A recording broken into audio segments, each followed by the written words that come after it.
Now I'm unmuted. Sorry about that. I got the chat going on the screen, so now I can just look at the one thing and I don't have to go back and forth.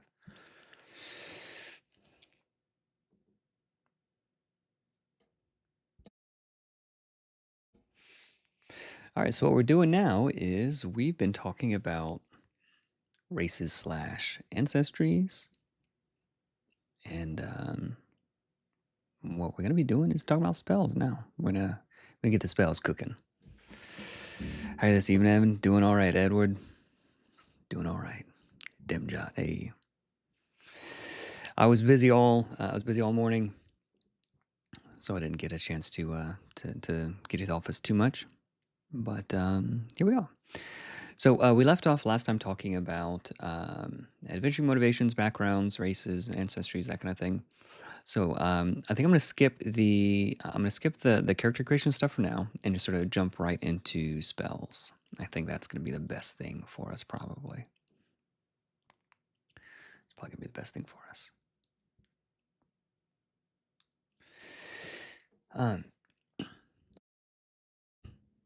So Nimble has 6 spell schools. So get rid of the abjuration, evocation, illusionation, all those spells, all the weird spells things. Categories, are they even schools in 5e? I don't know, but they are. They're like groupings, I guess, of magic. Nimble gets rid of all that and simplifies, streamlines things, adds some flavor. J Car, hey. All right, cool. Thanks, man. So we have fire, ice, lightning, necrotic, radiant, and wind spells. So there are 6 main schools of magic, each with their own basic spells called cantrips, and 9 tiers of more powerful spells. As heroes level up, they may gain access to higher tiers of spells. Heroes can cast any spells from the schools that they know within the tiers they've unlocked. So gone is the memorization, gone is the guessing and picking which spells you might need or might not need. If you know the fire spell school, you know all the fire spells. Spells and mana. More powerful spells require a portion of the spellcaster's life force to fuel. Mana. And probably mana doesn't need to be capitalized. It's not capitalized anywhere else. This is sort of a title. A spell's mana cost is equal to its tier. Its tier. Cantrips cost no mana. Fire spells deal high, consistent damage. At medium range. Some fire spells can inflict the burning condition and gain additional destructive effects against burning enemies.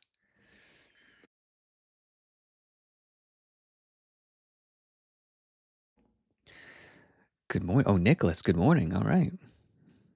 I guess you're on the other side of the world. How's Friday so far? Big fan of the element-based spell breakdowns. Way fewer spells. Yeah, absolutely. Yeah, 5e has something like 500 or 600, 700 spells maybe, and nobody reads them all because there's too many. And the low-level spells are useless at high levels, and the high-level spells you never want to cast because you only get one high-level spell slot. So it's not a lot of fun. It's a lot of fun in theory. Like, wow, look at all these spells, all these choices. No, in reality, good evening. Yeah, Florida here. Orlando. All right. I live just north of you, Orlando. I don't know if you live in Orlando, but I live north of Orlando. So yeah, in 5e, there's just way too many spells, like 50 different spells that do some variant of like 1d10 damage or whatever. Like, that's not a whole lot of fun. It's the illusion of choice. Too many trap options, too many options that are just way better than others. Anyway, ice spells deal medium damage with a focus on controlling the battlefield and protecting the spellcaster. Some ice spells have additional effects against slowed or prone targets. And I'll go ahead and I'll capitalize prone since that is a... actually, we'll just say we'll slow against slowed targets since that is described. Prone is included. Slowed is any creature that has their actions or movement negatively impacted is considered slowed. Dazed, grappled, prone, in difficult terrain Are there any other things that could cause someone to be slowed? I think so, like incapacitated. It's pretty slow, very slow if you're incapacitated. Lightning spells deal the most damage at extreme range, but when a spell fails to strike the target, some lightning spells fail to find.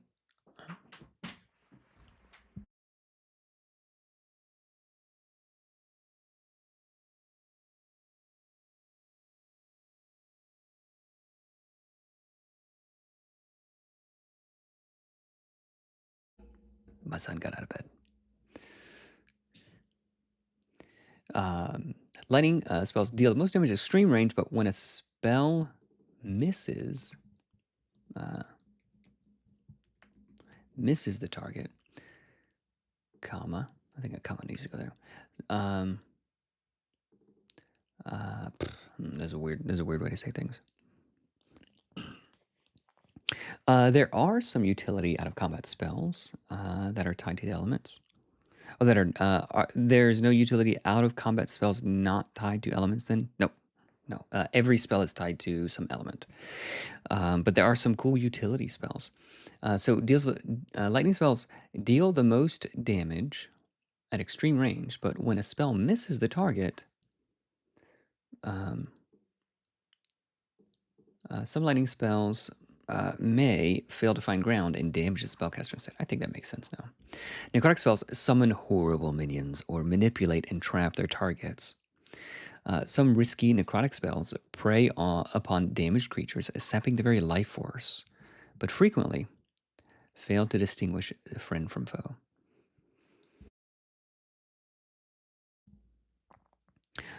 Yep, A double. Claudio. Great Friday morning. Rare occasion to favor my time zone. Yeah, all right. Radiant spells can obliterate the unholy, the fearful, and those who would dare harm you. Or your allies. Other spells can protect. We got to do this. Other spells can protect, mend wounds, and even restore creatures back to life. Maybe. Wind spells aid in moving friend and foe alike around the battlefield. They can also slice and cut through entire groups of foes and viciously deal extra damage on critical hits. There are some secret spells as well. Some spells have been hidden or lost through the ages. Whether they are too dangerous to be common knowledge or for other reasons, adventurers can sometimes stumble upon new spells or wrench them out of the undead hands of a defeated lich. That's pretty cool. If anything makes me want to adventure, it's secret things and loot. Let's take a look at the fire spells. Fire spells of Flame Dart. If you guys don't know that, there are spell cards that are going to be coming with the thingy thing, with a box set. Let's see if we can get some view of these spell cards. Let me show you real quick. I'll pull them up. Show you some of the thoughts that we're thinking. Thinky thoughts. Go here. Properties. Brief. Spell cards. Here we go. You guys can see that? Yeah, you guys can see that. Look at that. Cool. All right, so this is like a bunch of different inspiration and different mock-ups and things that we've tried. Like here's like Dune and Risk and like different cards. So this is what we're thinking for the backs of the cards. So that these are not final, but like this is here's some different treatments for the necrotic spells. This is probably closer to what. So this is the backs of the cards: ice, necrotic, fire, radiant, wind, and lightning. I think we're going to change the icons on some of these to the icons that are in the book. But there are some pretty sweet spell cards that are included. So this is probably closest to what the cards are going to look like, which I think are pretty cool. Yeah. So we went through a lot of different revisions. This one is okay, but I think this one like gets across the idea of like ice a little bit better. So we did have like some like a bunch of like cool like images and like different textures and stuff down here, but it did make it a little bit harder to read. So like here, this is like the previous version here. So we had like ice and texture and like different kinds of things going on, which felt cool, but primarily they need to be. And oh, here's a summon shadow. Primarily they need to be useful, useful first, and then pretty second. But it's a close second. I like the radiant spells especially. So yeah, we're cooking up some cool stuff with these kinds of things. I want it to be really sweet. Let's go back to InDesign. Flame Dart. So is the cantrip, one action. So each school gets 2 cantrips.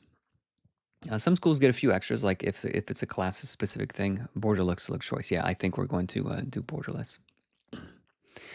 Flame Dart, deal 1d10 fire damage to any target within 60 feet. Inflicts burning on crit. Burning condition doesn't do anything on its own, and I might go ahead and add a little note. How do we do that? Burning. Right here. Inset note. There we go.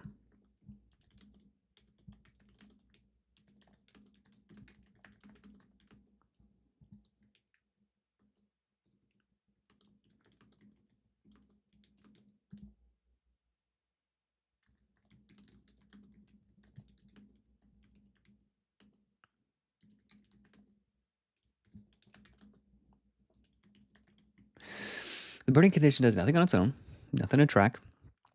Some spells and abilities have additional effects,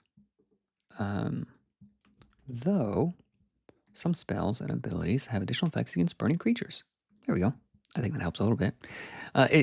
Is that kind of note helpful? Can the burning condition be removed? Does it expire over time? Great question. Let's check the conditions. Bloody burning.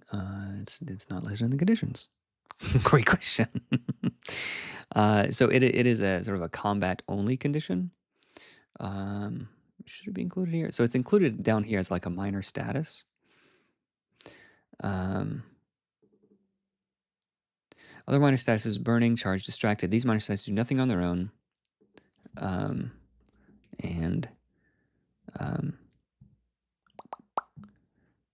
end whenever combat. And end. These minor statuses do nothing on their own and end whenever combat does. There we go. So yeah, burning, it's just sort of a temporary combat like status that happens, like just like distracted. Maybe we'll tweak that later for clarity, but interested to see what you guys think about that. I know how I'd rule it, but I think it's worth having a rule. Yeah, so it's something that, when combat's over, you would it would just sort of go over. It's a temporary thing. It's one note in conditions. Yeah, depends on how many things affect burning creatures. Not many. So we'll get to consume flame. That's one of them. That is one cantrip. So you don't need a whole lot of damaging cantrips. They do scale with a level, so it's +5 damage every 5 levels, which is much easier to remember than at like I don't even remember what it is. Ouch. In 5e. But like basically, essentially at every random level, you get like an additional die in 5e, which is like hard to remember. You have to check the table all the time. But each spell is basically just like a sentence. There's an enchant weapon. A weapon you hold is enchanted with magical flame for 1 minute or until you let go.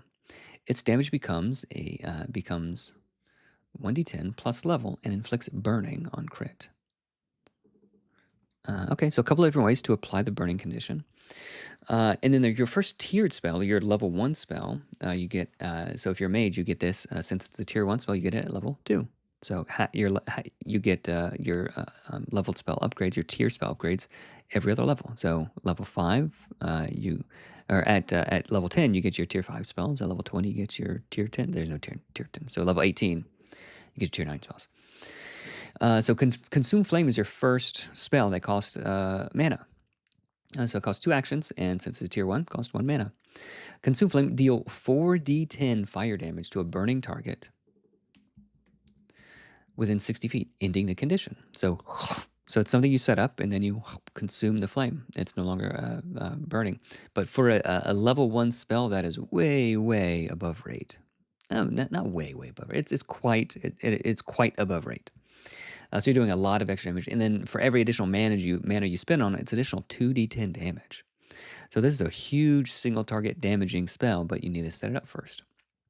So mages, people that can cast fire spells can set it up. When you crit, the control mage can do it basically whenever they want, which is pretty spicy. And like the hunter can do it. So different classes can apply the burning condition as well, which is pretty sweet. I'll be confused with burning not doing any damage. Yeah, I know. Especially come from our TTRPGs in general. Yeah, that's the note. Is enchant weapon OP? Seems like you can melee really well with it as a non-melee class. You could, you definitely could, but you have to be in melee to do it. And it's going to deal roughly the amount of damage a cantrip should. But if you want to have like some sort of melee build, then yeah, enchant weapon is a pretty good option. Heart's Fire is a real cool one. So not all the spells are damaging spells. There are some just utility spells as well. Heart's Fire, give an ally within 60 feet an extra action. So basically you spend 1 action and 2 mana. So tier 2, 2 mana, 1 action. To give an ally an additional action, which is pretty sweet. So if you have a berserker who's like just swollen up with rage, he's got like 50 fury dice, or someone who like wants to do some cool combo, like you can do cool combos. Like I need an extra action. All right, here you go, man. Or someone who's dying, you can give them an additional action so they can like get up and go do things. And you can add range to that whenever you upcast it. Flame Barrier. It's a tier 3 spell, cost 1 action, and it's a reaction too.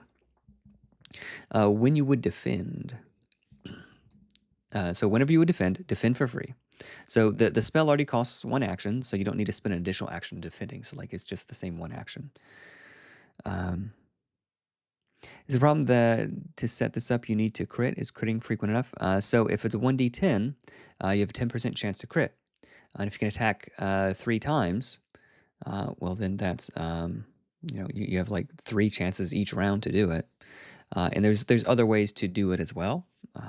So it is good enough to where like burning. So your other spells are good enough to where you're not relying on like this burning condition to be applied to like do your expected damage. But it's kind of like a bonus when it does happen. Like, ooh, it's really good. It's really, really good. There are other ways to apply the burning condition as well as you level up. So Flame Barrier. So defend for free until the start of your next turn. Melee attackers take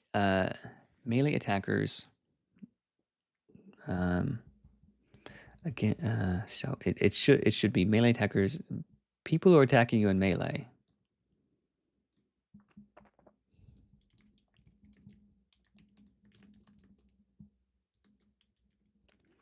Is there a way to say that in a less dumb way? So start your next turn. Creatures attacking you in melee take key fire damage and gain burning. And are burning. And gain burning is fine. How does this say it? Inflicts burning and are afflicted with burning? Afflicted. Wording is hard, guys. Wording is hard. It would allow. What do you think about enchant weapon being able to cast on an ally's weapon? That's something I was thinking about. It would allow the commander, let's say, to help you apply burning. Yeah, that is cool. So let's think about that. Enchant weapon is 1d10. So commander has already have access to 1d10 weapons. It would sort of obviate their like strength bonuses or other things. I think enchant weapon, if someone else was able to do it, is not a bad idea. But it may not be a cantrip. Then it might be a like a tiered spell. It might be a tiered spell. And maybe Heart's Fire is the cantrip. So you're spending an action to give someone an action. So maybe that's fine. I do want to be careful about changing someone's like weapon die and weapon damage too much, because that can become confusing. And then like, do we want that to be a concentration spell? It probably should be a concentration spell, and this is another thing to track. Um, it might supply too many wrinkles for the benefit that a game gives. Melee attacks against you. Melee attacks against you. There's not melee attacks. It's melee attackers against you gain the burning condition. We'll say it that way.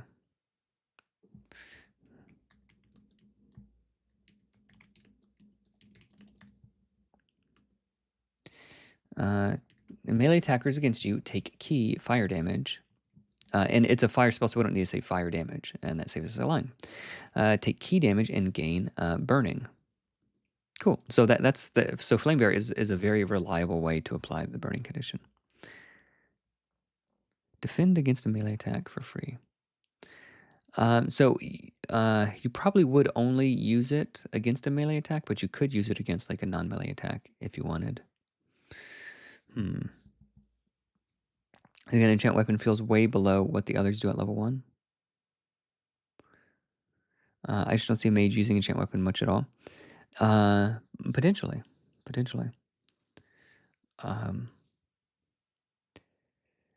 It's something that they could do like early in combat, and like if things get up next to them, they can easily just like smack them with whatever thing they're holding. Because if they try to make some other, if they try to do flame dart, it's gonna be with disadvantage. And enchant weapon is sort of a good way to attack in melee if you want to, without worrying about like, oh, my strength is low, my this and that, what weapon I'm carrying. You just have like a flaming thing.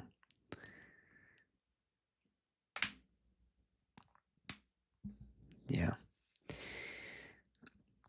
Yeah, and like, what if? Sorry, so your party's like all standing here. So you roll initiative. The commander goes first, and he runs away over here, and then the mage goes next. Like, wait, I didn't enchant your weapon. Well, then can you do it from a distance? And then like, I don't know.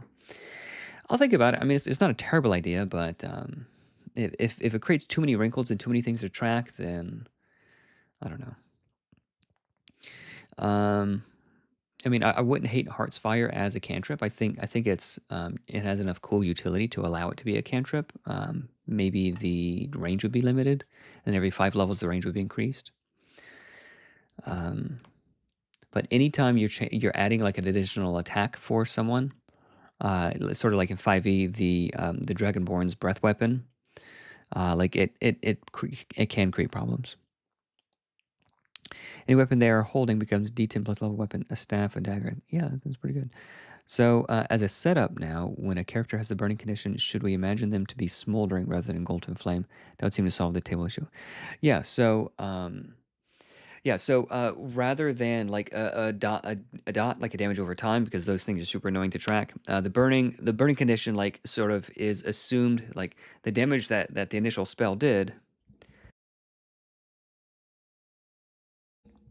that damage is built in the initial thing, or it's built into the, like when it's consumed, like that additional damage, like that's the damage that you took from burning, right? So rather than like having something you need to track like over the course of a few rounds, and if this thing is doing damage and you don't want it to end, then like you don't want to use consume flame, so it makes it weird. So if the burning is just sort of assumed to be like the damage is built in the front end or in the back end, and it's just sort of a thematic thing, right? All right, so let's keep going. So Flamebearer is really, really good. It's really extremely good at very high levels, because like if your key is 5, and every melee attacker it takes 5 damage. But if you upcast it, if you upcast it once, then it's 10, then 15, then 20. Like it can really do a lot of damage, and can protect you quite well. Pyroclasm. This is the fireball analog. Other creatures within 15 feet of you take 6d10 fire damage on a failed dex save, half on save. Burning creatures automatically fail. So that's pretty cool, isn't it? So you can set up burning on a few different creatures and then just blow them up. And then to upcast, it's not additional damage, but it's additional explosion radius. Right? Half on save means if the creature makes a save, they take only halve half damage and no other effects. And suffer no other effects. There we go. That makes sense. Fiery Embrace. Fire Embrace is a concentration spell up to 1 minute. So there's far fewer concentration spells. Concentration spell up to 1 minute. All other creatures within 30 feet are burning. So that's an easy way to apply burning. It costs 2 actions of 5 mana, but you can just make everything burn. While burning this way, all damage resistance is suppressed and immunity is reduced to resistance.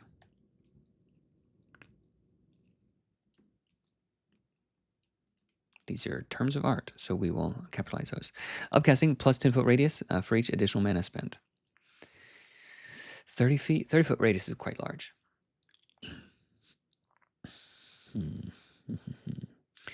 Everything else is 60 feet. I mean, this is 15 feet. 30 feet. You'd have to be pretty close. Let's go and make that 60 feet. 60 feet feels better. Like you're still relatively close to the bad guy. They can make it there in like 2 moves, so you don't have to give up 1 attack. So you don't have to be too close to the bad guys, and the other fire spell, Flame Dart, is 60 feet as well. So it's a little bit of consistency. It feels a little bit better. Living Inferno. You become... actually, all other creatures are burning. Okay. Conditions could also be fun if a player wants to throw oil at an enemy and deal some damage. Yeah, so the hunter actually gets a pretty cool ability called Grease Trap. Grease Trap reaction. When an enemy moves adjacent to you or an ally within 30 feet, target falls prone. I don't need to say target. I could just say they. They falls prone. They fall prone.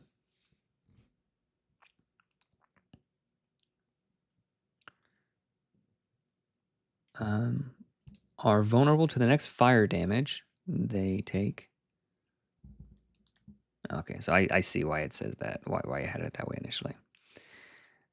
Target falls prone. Oop. I need a quick change of things.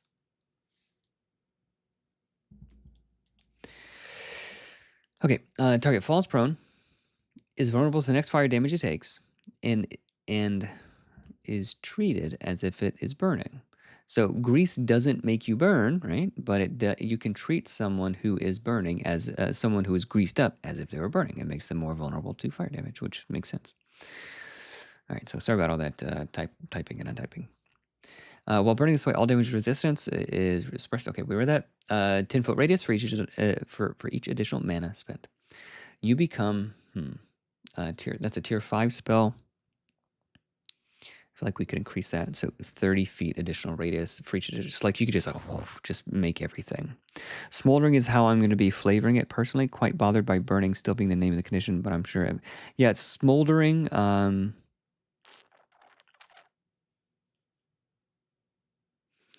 Does smoldering make as much sense as? Does it make as much sense with consume flame? The flame is consumed, and like there's not a flame to. What do you guys think? Smoldering or burning? Having the same thoughts. Yeah. Go ahead. Like let me know what you guys think. Is smoldering make more sense, or does burning make more sense? Living Inferno. This is a tier 7 spell, so not every spell school has a spell at every tier.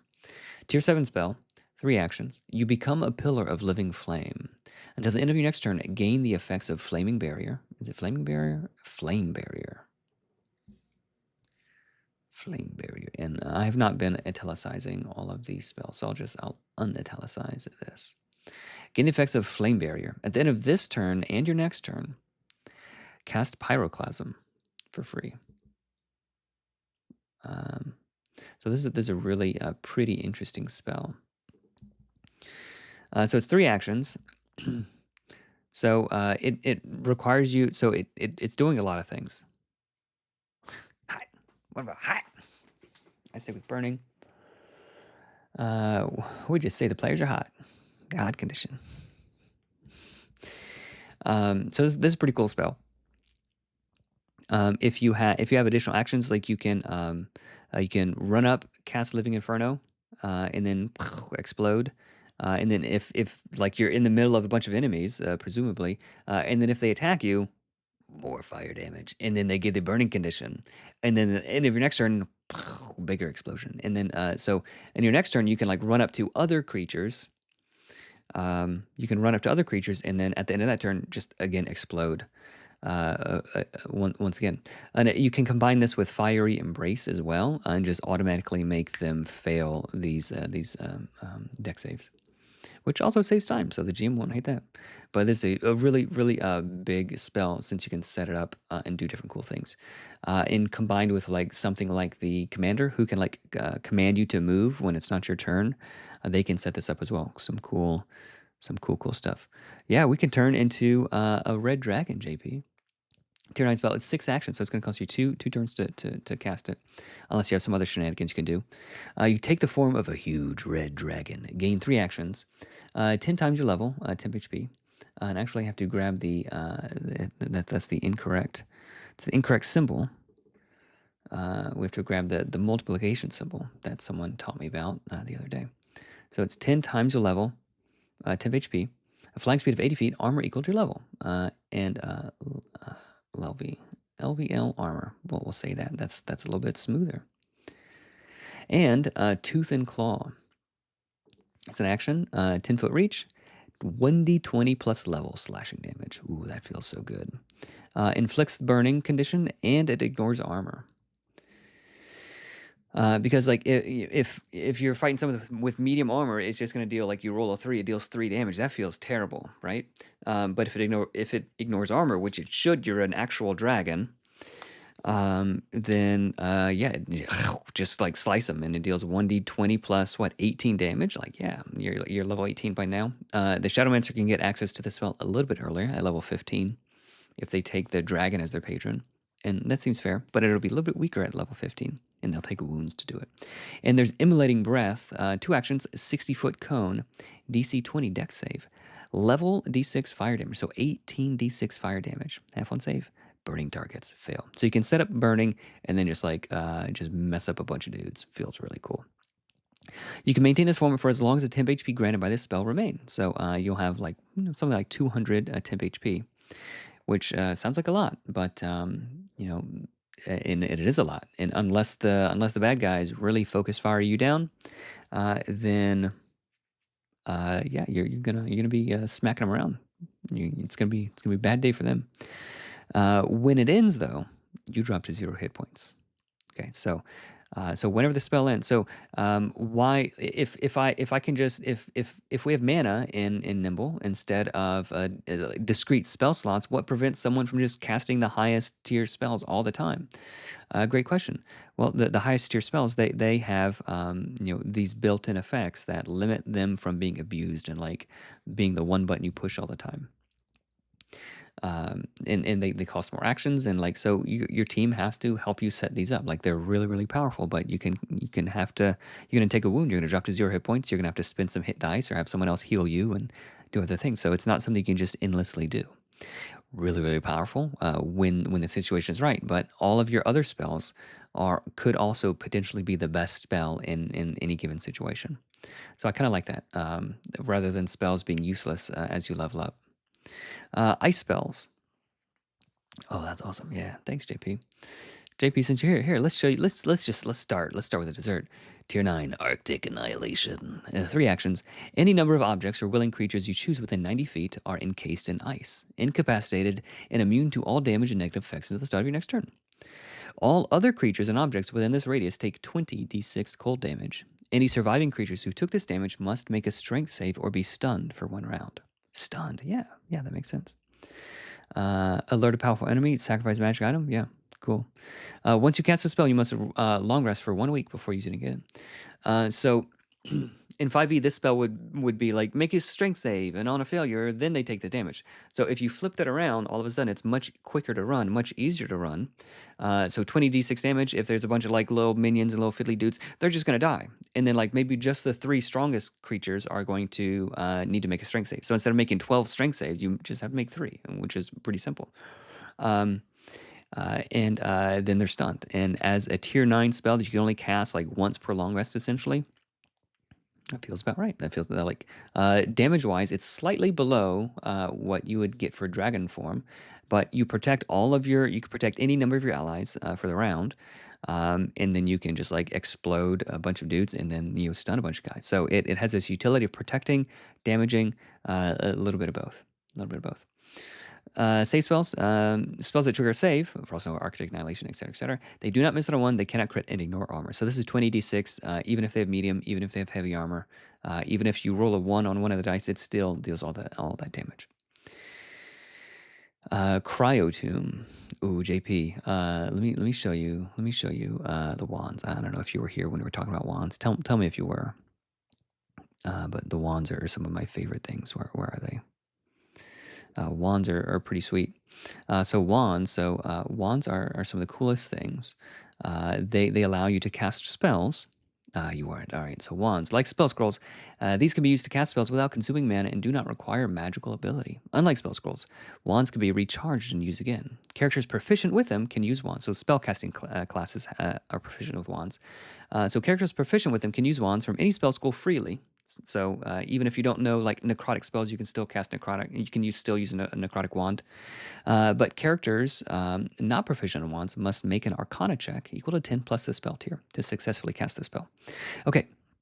So some cool wands. So there's like Wand of Fire Step. It's like a teleportation thing.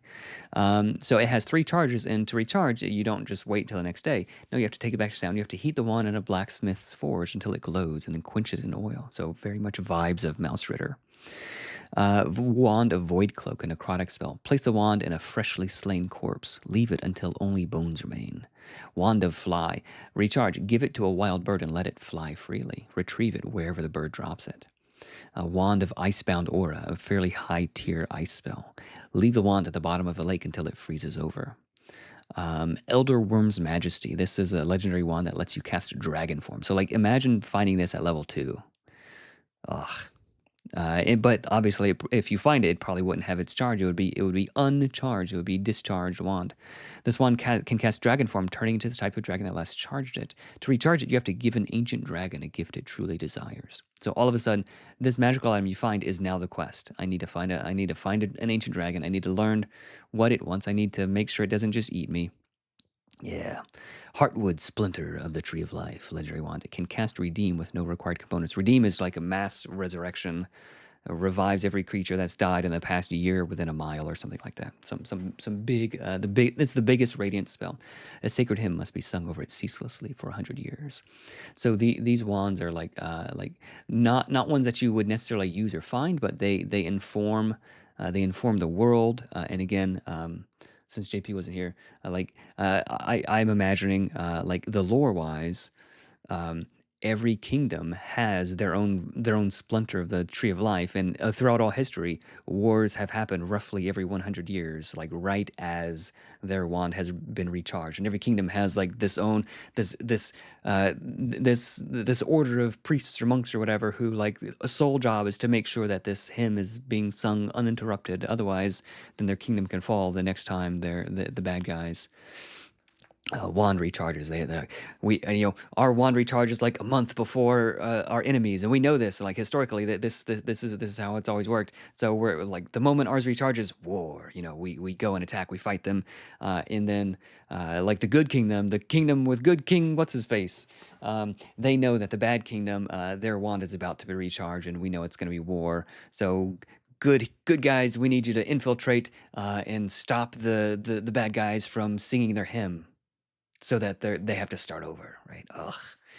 So these are really cool ways to allow parties, like you can give a party a wand of heal, and then it can have some requirement to reuse. So rather than like, oh, we just need a bunch of Healing potions. They're asking about healing potions all the time, or you can give a party full of martial characters different utilities without breaking the game. So this is one of my absolutely favorite things. Wands are amazing, and there's a bunch more. These are just the player facing ones. There's a bunch more in the GM guide. All right, let's go back to spells. Cryotomb. Actually, let's start with the cantrips. Cantrip, 1 action, Ice Lance. Deal 1d6 cold damage to a target within 90 feet. So it's a less damage, so it's d6 instead of d10. So the damage is lower, but target within 90 feet, the range is higher. So a little bit of trade-offs. And you have advantage against creatures that are slowed. At high levels, you deal additional cold damage every 5 levels. So the fire spells care about burning. The ice spells care about things that are slowed. They'll do a little bit extra damage. There's a cantrip, Biting Fog. Concentration up to 1 minute. Create a 10-foot opaque cube of icy fog adjacent to you. Creatures in it are blinded. Capitalize that. And take 1d6 cold damage when you create it and at the end of their turn. So it's a small, short-range AoE spell. It's not going to do a lot of damage, but they're blinded. So if they're standing in it and they're trying to attack you, then they'll be attacking with disadvantage. Oh, okay. So that's pretty interesting. Or you can use it as like a area control type of thing. If you're in a narrow hallway, you could prevent you're surrounded. There's archers behind you who are shooting you, and then Orcsies in front. You just put this behind you. Now the archers can't shoot you any longer. But it's a concentration spell. Very cool. So Glacial Shard, this is the first really sort of bigger damaging ranged tiered spell. Deal 3d6 cold damage to a target within 90 feet. On a critical hit, a medium or smaller target is knocked prone, which would trigger slowed. So a prone creature is considered slowed. Advantage against slowed creatures. So you can knock them prone, and then you can smack them with Glacial Shard or smack them with Ice Lance. Frost Shield, reaction when you defend. So this is the tier 2 reaction. This is the ice spell. So all the different spell schools have some defensive or utility spell like this. Frost Shield, reaction when you defend, gain temp HP. So gain key temp HP. So at low levels, it's going to be a modest amount of 8 temp HP. 3, 4, 5, and then you can defend for free. But if you upcast, you gain temp HP. You gain that much more temp HP. So if you upcast this at tier 5, and you have 5, if your intelligence say is 5, then at 5 times 5, you gain 25 temp HP, which is pretty good. And it helps having it. So initially it was you just gain armor. You gain that much armor for that attack, and you can reduce the attack by that much. But if you do that, and if there's a bunch of attacks coming this round, a bunch of bad guys surrounded me, I can cast this, reduce, take 3 damage, and take 3 damage, take 3 damage, and then it's sort of chipping away at your ice armor. So it felt a little bit better having that. So that was a more recent update. Frost Nova, tier 3, 2 actions. Quite a good spell. Creatures within 15 feet. So Fireball in 5e. Fireball being a super hyper long range thing, and area of effect, and the highest way higher damage than tier a level 9 or a level 5 spell. That combination of things just makes it everybody picks Fireball. So Frost Nova, so the similar those kinds of spells are radius within you. They're still very good, but you need to put yourself at risk at least in some regard. Creatures within 15 feet take 4d6 of cold damage. The area is difficult terrain until the enemy next turn. So every enemy within that range is slowed. They're more vulnerable to your frost damage. That's pretty cool. Surviving creatures must make a dex save. So again, surviving creatures. So if there's 7 creatures around you, you smack them all. Only the ones that survive need to make the dex save, or they fall prone. Creatures that were already prone are stunned. So cool. So lower damage than Pyroclasm, but you can stun them, you can knock them prone, you can do different things like that. So it has additional utility. So ice doesn't deal the most damage, but it does control the battlefield in cool ways. If the party can produce difficult terrain, suddenly the mage is taking advantage of mud, grease, and rubble. Yep. We had some good ice spells this Tuesday when the party went up against some guardians weak to ice magic. Ooh, really like the way it interacts with movement. Yeah. Last session I was talking about how it'd be cool to grapple enemies and hold them in the fog. Yeah, you definitely could do that. You definitely could do that. And then at higher levels, it deals additional damage too. So that's Frost over. And the upcasting, is there more damage? It's additional radius. Icebound Aura, concentration up to 1 minute. So this is similar to the Fiery Embrace. It's sort of like a status thing that you can just make happen. You just change the weather around you, basically. Concentration up to 1 minute. The space within 90 feet of you is difficult terrain. Again, you can just make difficult terrain happen. So it's something you can set up, and then you can start blasting. You and one ally within range are immune to this effect, and you can upcast it to add additional allies or targets for each additional mana spent. So all y'all are in snow. It's cold. For you guys, you're fine. Like, you're cool, you're cool, you're cool, you're slow. A Glacier Strike. Choose a 10 foot by 10 foot area. And I need to grab the multiplication symbol from up here. Copy. Choose a 10 by 10 area within 90 feet of you. Targets in the area suffer 8d6 cold damage. And I don't need to say cold damage because it's a cold spell. Targets adjacent to that area take half as much. The entire area permanently becomes difficult terrain. So Glacier Strike, and then all the rocks and everything is just like, it's a crater now. That area is just difficult terrain. Like, someone can come and like with shovels and fix it. It might take a week to fix it, but like that area is just permanently difficult terrain. So you just change the shape of the battlefield. Upcasting, a plus 5 foot initial square for each additional mana spent. So it's 15 by 15, 20 by 20. Cryo Tomb is a cool, like sort of a story-based spell. It's not likely a spell that the heroes would necessarily cast, but a quest giver might say, hey, we trapped this big bad evil guy in this cryo tomb like 89 years ago, and the ice is melting, like, which is pretty cool. A creature within 90 feet is entombed in ice on a failed strength save. While entombed, they are incapacitated and immune to damage. So it's not something like Force Gauge, you can like, trap them and then we'll shoot them and poke them with things. No, it's like they can't hurt you, you can't hurt them. This lasts as long as you survive, or until it melts or is destroyed by natural means. They're just entombed in a block of ice. The creature may repeat the save once every 10 days. Huge or larger creatures have advantage on the save. A small or smaller creature, disadvantage. And then you can upcast this to increase the spell save DC. So you can only upcast it once. This is a tier 8 spell. So you upcast this once, your spell save DC goes up by 5. So like you can pretty well guarantee you can get like a spellcaster in this. You can get a bad wizard stuck in this, which is pretty sweet. Unless they're legendary, they can use legendary resistance on it. So Cryo Tomb, this spell makes for a really sweet quest of some sort. Lightning spells. I think the lightning spells are my favorite. Lightning spells are the spiciest.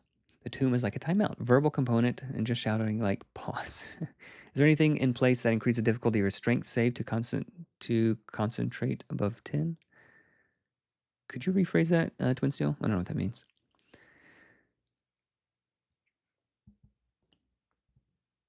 You can increase your strength save by increasing your strength. And some of the backgrounds allow you to change that as well, if I'm understanding correctly. Zap. This is the cantrip for lightning. Deal 2d8 lightning damage, so way more than a d10. Way more than a d10. Deal 2d8 lightning damage to a target within 120 feet. If this misses, though, the lightning fails to find ground and strikes you instead. So people are, I don't want to take 2d8 lightning damage. Well, it's only going to be it's going to be 1d8 plus 1 lightning damage, because to miss, one of them is going to roll a 1. So it's not as bad as you might think. But still, it's a super good, super high damage, super long range, 120 feet. Like nothing has a longer range than that. I don't even think the longbow has a longer range than that. So the longest range, the highest damage cantrip, but there's a drawback. If you do miss, so maybe don't cast this 3 times in a round, because you might miss. I think the intent is, will concentration saves always have a DC of 10? Always DC of 10, if that's what you're asking. Concentration is always a DC 10, just so it's easy. or if there'll be a no. And then will most enemies just roll their saves flat? Yep. So there's not like, oh, the DCs increase with the proficiency bonus and this and that, and it increases this way, no, that's just numerical inflation. If the monsters don't get bonuses, then the heroes don't really need those bonuses as well. So the heroes DC can go up when their stats go up. But for monsters, for like certain things, like when you're dying, if you try to make attack, the DC is 10. So in generally, in general, DC 10 is like if you hit 10 or higher, you save. But heroes can make their DC go higher than that. Maybe the hero's DC needs to be like 8 plus their 8 plus key instead of 10 plus key, but we'll see. So that's Zap Electrical Discharge. Inerrantly deal, so this doesn't miss, 2d8 lightning damage to all other creatures within 10 feet of you. This can only be cast if you're charged, ending the condition. Charged? What is charged? Whenever you take lightning damage, you're charged for 1 minute. So if you zap yourself in accident, that hurts, that stinks. Now you're sort of rippling with electrical energy, and then you can discharge it. A really good AOE cantrip, but it requires this, it requires some setup, which I think is pretty sweet. In high levels, it deals additional 4 damage every 5 levels, as does Zap. So rather than rolling more dice, which sort of just takes longer, and makes you add it up more, flat damage modifiers are easier and quicker, and it still maintains the power of medium armor across the level curve as well. So that's why I did that instead of some other things. The miss on Zap will be very low and can't one-shot a mage. Yeah, people will just use other spell schools if they're low on hit points. They can, at least. But Arc Lightning is very dangerous on a miss. Is this intentional? Does it feel a bit too deadly? So far in testing, it hasn't been too deadly. It hasn't been a problem at all.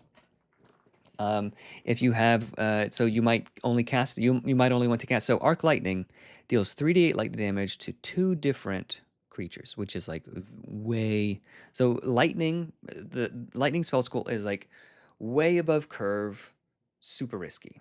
So like way above curve, but super risky. So that is sort of what it is. That's not all it does, but it does have that as sort of one of its sub themes. So if you have like a Songweaver in your party who can like help you re-roll things, or if you have other ways to mitigate the risk, then like it that's really cool. It makes a Songweaver feel cool. It makes you feel cool. Teamwork,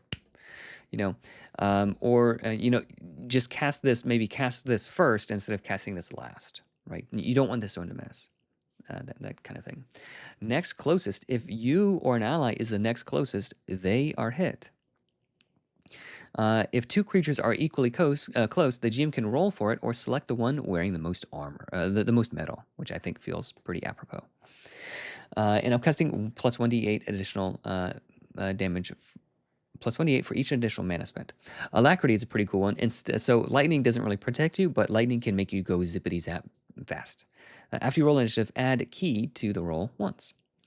So if you roll like an 18, you're like, ooh, I wish I just had one more action. Just spend 2 mana, you get an additional action. Like your initiative goes up to the next tier.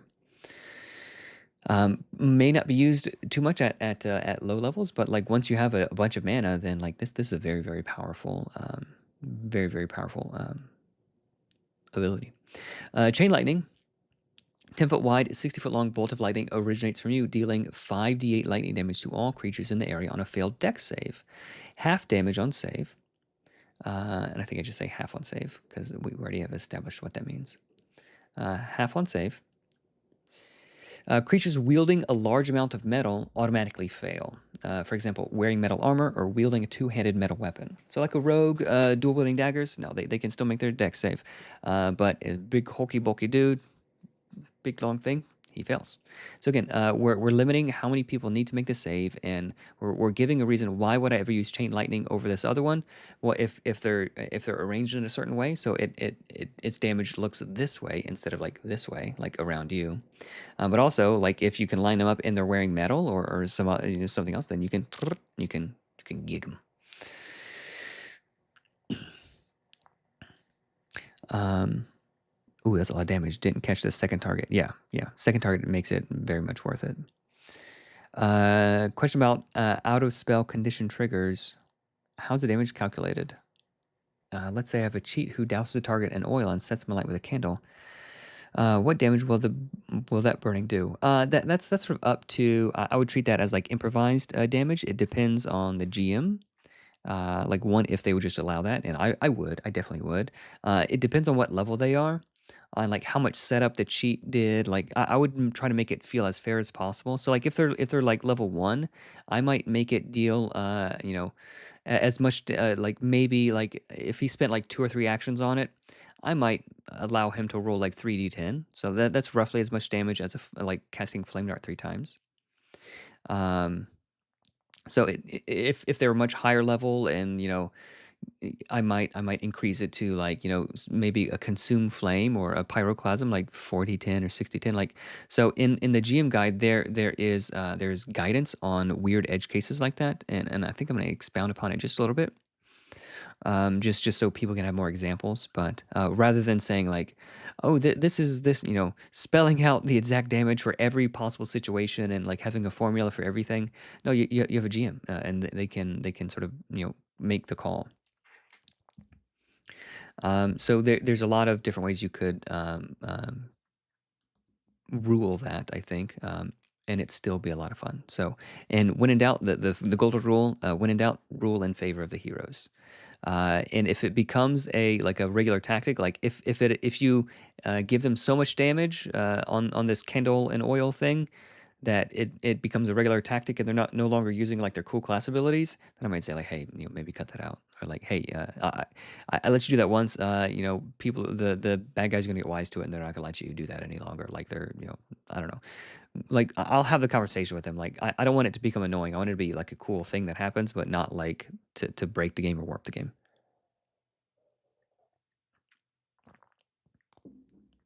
Nerdman, seen lightning used a lot. Okay, cool. Keep in mind that if you miss with lightning, that's 1 die off the damage. So like, yeah, 1 plus, yeah. So typically, if Zap does miss, it's going to do roughly 5 damage to you, which isn't that bad. And at level 5, it'll do roughly 9 or 10 damage. So it's not a whole lot of damage for the damage that you're likely outputting. Because 1 die is going to be a 1, and the other is going to average to 4.5. Looking forward to the next GM guide release. Yeah. So as soon as the core rules is this revision is done, then I'm releasing this and moving on to the next revision of the GM guide. So not much longer now. Electrickery, one of my favorite spells. Electrickery reaction: when another creature within 120 feet takes an action. So you can do this basically anytime you want. Switch the places of one willing creature and another creature in range. If one of them was the target of an attack or an effect, the other becomes a new target. An unwilling target makes a will save to resist. This costs 2 mana and 1 action while charged or dying. So another way to spend that charged condition. So this is sort of like a get out of jail card, or like the big boss is like making a like big fat boss is like swinging, about to smack you. So like you are one willing creature, and then the boss's minion, who's like standing over here, is an unwilling creature, and he's like a big dumb dope. So very likely you're gonna switch places with the bad guy and put that guy there, and the boss gonk like bonks. Bonks his minion. So like you defended yourself. You didn't take any damage. The boss wasted his attack, and one of the bad guys' minions is dead. It's like really cool thing. But you can do lots of other crazy things with this as well. That's just sort of one one example. And then you can upcast it to increase the spell save DC. If this really matters to you, you really need this, then go on get him. Or you can swap yourself with like you can pick yourself and your Oathsworn ally. Like whoop. And then like he gets attacked. He wants to get attacked, and then like you're in safety, and then like bada bing, bada boom. Everybody wins. Win-win. Electrocharge concentration. This is basically like haste. A target you touch gains a +1 maximum action, +5 armor, double speed, and advantage on dex saves. Upcasting. Gotta bold that. +1 minute duration for each additional mana spent. So a cool utility spell, a cool teamwork spell. You generally want to cast this on like the big damage dealers, other people. You're not going to benefit from this as much as probably some of your party members. The Zephyr, they can make additional attacks without disadvantage. If you have a Storm Shifter in your party, they who is like super frenzied up with Beast of the Pack, like by the time they get to D20, like yeah, man, they're gonna be hitting like a truck, like an absolute truck. Or if your Oathsworn just needs to be able to interpose more and defend more, and that kind of stuff, you can do all sorts of really cool things. +5 armor, double speed, yeah, man, that's what I'm talking about.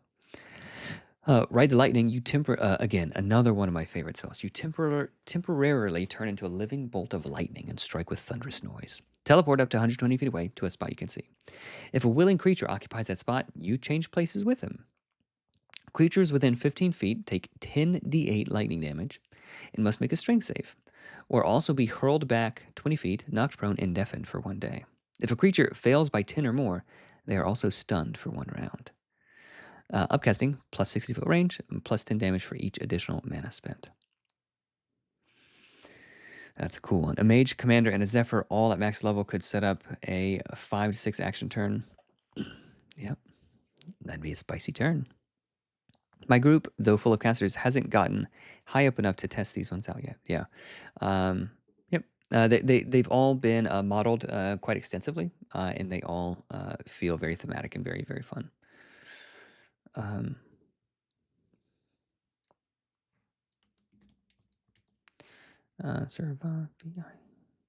Surviving creatures. 10d8. So again, we don't need to say lightning damage since it's a lightning spell. Take 10d8 damage and 10d8 damage, period. Surviving creatures must make a strength save, or else be hurled back 20 feet, knocked prone. And that hurled back 20 feet, if there's a wall behind them, they're hurled back into the wall. It's going to be another 4d6 bludgeoning damage. Ride the lightning is a good time. It's always a good time when you're riding the lightning. And if they fail by 10 or more, yeah, they're done. Seething Storm, concentration up to 1 minute. Costs 3 actions to maintain each turn. Okay, so this is something you cast it and you keep casting it every turn, basically. It doesn't cost additional mana each turn, but this is something you can just maintain. You are enveloped in a 20-foot radius cloud of tempestuous storm that follows you. You gain a flying speed and move for free each round, once per round. And attacks against you are made with disadvantage.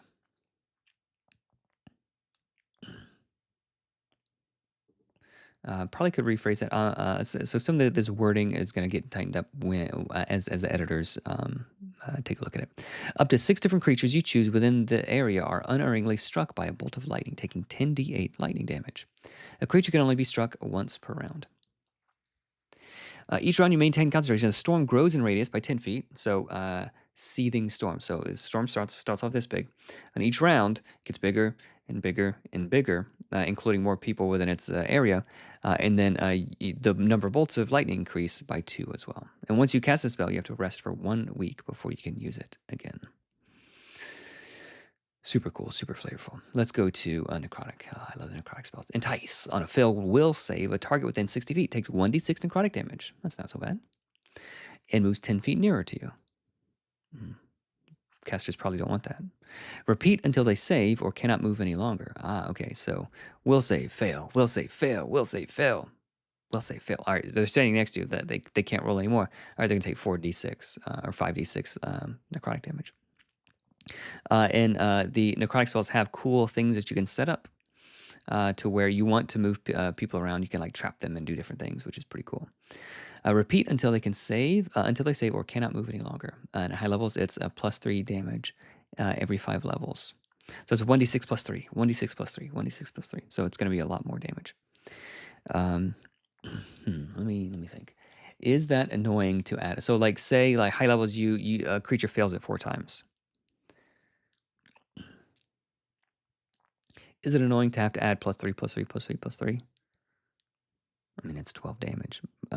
Should it be like every 5 levels, the die size increases by 1 step or something like that? So d6, so 5, 10, 15, 20. So d6, d8, d10, d12, d20. Oh, d20 would be too much. Right, the lighting's upcasting text needs to go down one line like the others. Okay, let's take a look at that. Right, the lighting. Yeah. Well, if we do that, then look, it takes up. Oh, it doesn't go to another line. Yeah. You got yourself a deal. You got yourself a deal. Edward. Thank you, Edward. This one has come up at our table. It was surprisingly powerful since it is a safe spell. There's no explosion. Yeah. Explosion. Yes, so this does not explode. Yeah, so it does not explode. It's a safe spell, so it ignores armor, but it does not explode. I think what might be cool. Okay, so let's math it out real quick. Let's math it out. So instead of plus 3 damage every 5 levels, so let's say you're casting this at level 20. So 5, 10, 15, 20. So 3 times 4. So it's going to be 12 damage. So it's going to be like 15 damage each time they fail. So like 3 plus 12. Yeah, so I think increasing it by saving the addition and just rolling the dice might be more fun. It'll make the damage a little bit more reasonable too. Increment the die size 1 step every 5 levels. D6, D8, D10, and then like, even though the damage is a little bit less, instead of rolling 1d6 plus 12 damage, rolling a d20 is just going to be more fun for people. Like, who doesn't want to roll like 5d20? You know you want to. Increment the die size 1 step every 5 levels. D6, D8, D10, D12, D20. 5, 10, 15, 20. Yeah, that feels pretty cool. What do you guys think?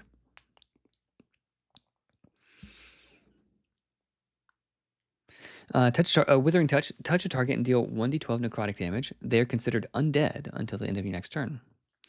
And that matters for some effects and radiant spells. High levels plus 6 damage every 5 levels. Shadow Trap. Concentration up to 1 minute. The next creature to move adjacent to you suffers 3d12 necrotic damage, and a medium or smaller creature is also grappled by shadowy tendrils. Pretty cool. So for a tier 1 spell, punching way above its weight class, but it requires concentration, and it requires someone to walk next to you. Plus 1d12 damage for each additional mana spent. Void Cloak is pretty spicy. Necrotic doesn't have any really defensive spells, but they do have spells to regain life, regain hit points, and to punish people. Concentration up to 1 minute. Wrap yourself in horrifying living shadow. Melee attacks against you have disadvantage, and whenever a creature would make a melee attack against you, they first take 1d12 necrotic damage. And again, we don't need to say necrotic damage, because it's a necrotic spell. We say it here, and we need to bold this. That's bold. That's bold. 1d12 necrotic damage. All right. So I probably need to go back through and check all of the other things. Would it make more sense to make it a condition instead of considered undead? It would be consistent with the design of burning and would make more sense to a new player. Like undead as a condition? I think that's essentially what's doing. Rolling dice is more fun than adding plus 3. Yes, I agree. And it's already a save spell, so it's already cutting through the armor. And the additional flat bonus damage is used instead of additional dice so that it maintains the integrity of armor across the level curve. So yeah, this is already will save, so this feels perfectly perfect. I think considered undead is fine.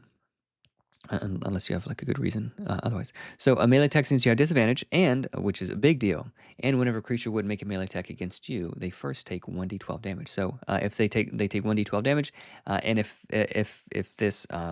that kills them, you don't get hit. They're necrotized, decayed. I think just treat it as undead is fine, because there is a spell. Or considered undead. This one deals double damage against undead or the cowardly. So it's fairly straightforward. I don't think we need another thing. Like, they're necrotized. Well, what is necrotized? Well, they're considered undead. Okay, so then we would change this to deals double damage against the undead, those who are necrotized, or those who are... So, like, it doesn't save any time. It's like burning saves time because otherwise Consume Flame would say, deal 40 10 fire damage. Oh, we don't need fire damage. It would say, deal 40 10 damage to a target that has been critically hit by a fire spell since this and this and this, and since you last... Like, it would be really awkward to say. That's why I added the charged condition, because initially Electrical Discharge said this can only be cast if you have taken lightning damage since this blah blah blah, and then this ends the... It's like, it was a really awkward wording. So when you can introduce a keyword that makes the thing read more quickly and more understandable in thematic, it makes sense. By the way, love your work, Evan. Live design looks really hard. No, it's fun. I mean, I'm doing this anyway, and like, people have had great suggestions or great questions and spotted typos and all sorts of things. So no, it's fun for me to do it live. People have been super helpful and super supportive. Void Cloak, super cool. Vampiric Greed. This one might seem like it's OP, and it might be. Let's think about it. Deal 4d12 damage to all creatures within 5 feet. And I have been saying all other creatures with other spells just for clarity. So I'll go ahead and add that here. To all other creatures within 5 feet. Heal hit points equal to the damage done. Okay. So if there's one creature within 5 feet, you're going to heal 4d12 hit points, which is super duper cool. Soft return on those upcasts. Yeah. There you go. Thank you, JP. Appreciate it. Oh man, JP. Do you hate layout as much as I hate layout? I hope you do. No, I hope you love layout. I don't want you to suffer.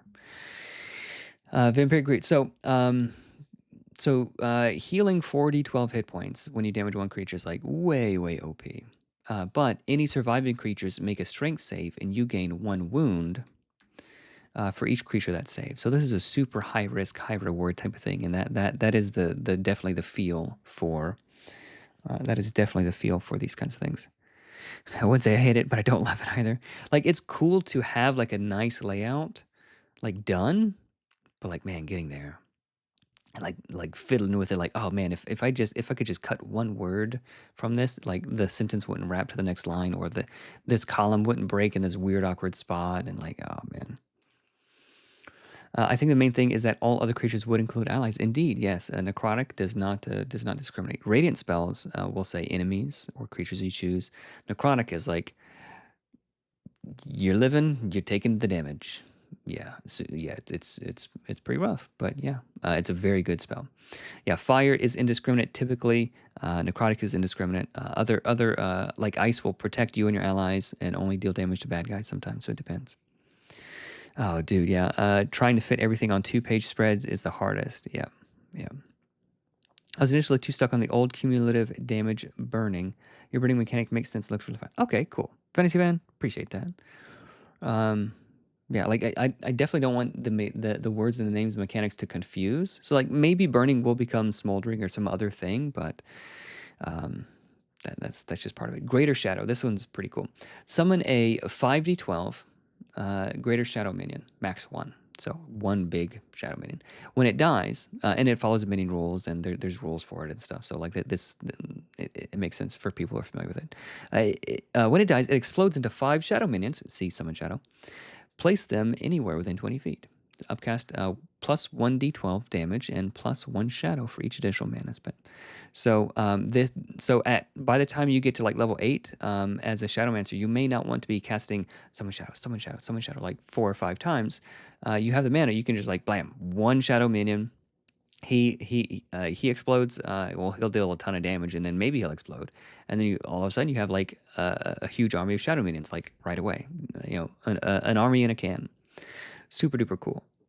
I really like that ability. And we've been unitalicizing the names because I think italics are good for emphasis. I don't like some of the conventions of 5e, but I'm dumb also. So that's Greater Shadow. Fester Wounds is pretty spicy.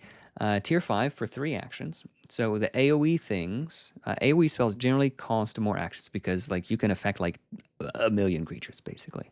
So they cost more actions.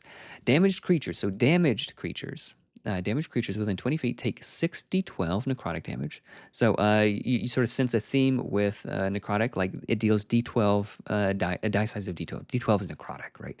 Ice is d6s, fire is d10s, lightning is d8s. So like each of the spell schools have this sort of theme, which I like. Wind is d4s, like it's like a bunch of d4s, super slashy and it just feels different, and I like that theme. Damaged creatures within 20 feet of you take 6d12 necrotic damage on a failed strength save. So this only damages damaged creatures, and it makes sense because it's called Fester Wounds. If you don't have any wounds, if you're not damaged, you don't take any damage. And it's made with disadvantage if those creatures are bloodied. And we don't need to say below max, they're half their maximum hit points because that has been added as a term of art. So this incentivizes. Hey guys, I want to like we can like the party can set up like there's a bunch of like really beefy dudes. You can damage them like heavy armor, just one little cut to each one of them, and then boom, 60-12 damage to all of them, ignoring their armor. Super duper cool. Do you mean wounds or wounds? I mean wounds lowercase. So it's damaged creatures. So maybe since wounds is a term of art, now maybe this should be changed from fester wounds to fester something else. So let's go to our friend the thesaurus. Thesaurus.com, wounds. Bruise, cut, damage, grief,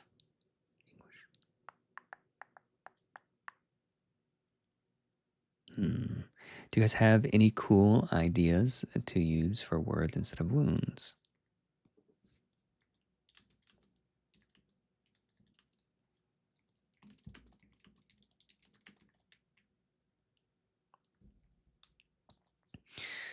Let's see.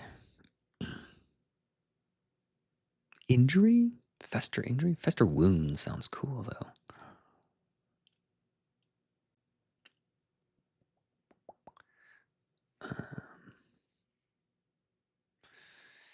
Maybe it could be like blood explosion, something like blood explosion.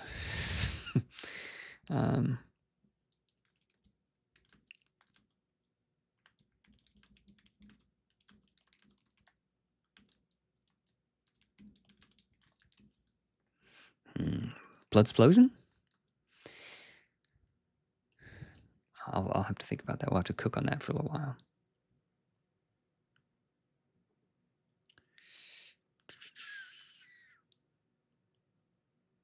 Rotting. Something with rot might be cool.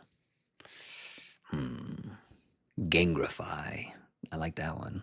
Gangrify. Festering cuts. Yeah, I can't think of anything better than wound.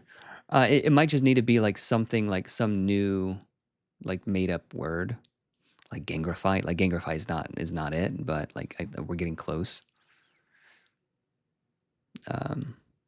Rupture,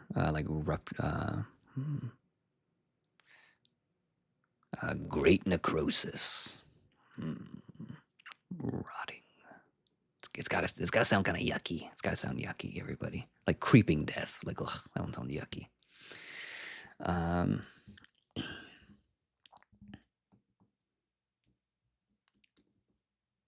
Festering rot. Ugh, sounds yucky, doesn't it? What about festering rot? That sounds cool. It's not confusing with the word wound now. You guys like that? Is that improvement or is that gangrenous burst? Ugh. Ugh. Oh man, you guys are gonna get me. Y'all are getting nasty. Festering flesh, festering necrosis, gangrenous burst. Ugh, that one's good. Gangrenous. I can't spell gangrenous, so I'm just gonna copy and paste. Gangrenous burst. Ugh, it sounds so yucky. Kind of turn my stomach a little bit.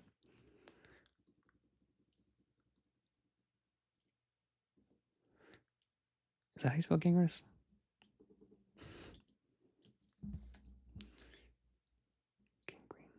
Ugh. Sounds so yucky. I love it. Solid replacement. Twin Steel. Everybody, give him a clap. Give him a clap, everybody. That is a cool name. Maybe we'll tweak it. Solid replacement. It is a solid replacement. So damaged creatures take 6d12 necrotic damage. And again, we don't need to say necrotic damage because it's a necrotic spell. Redundant spells are redundant.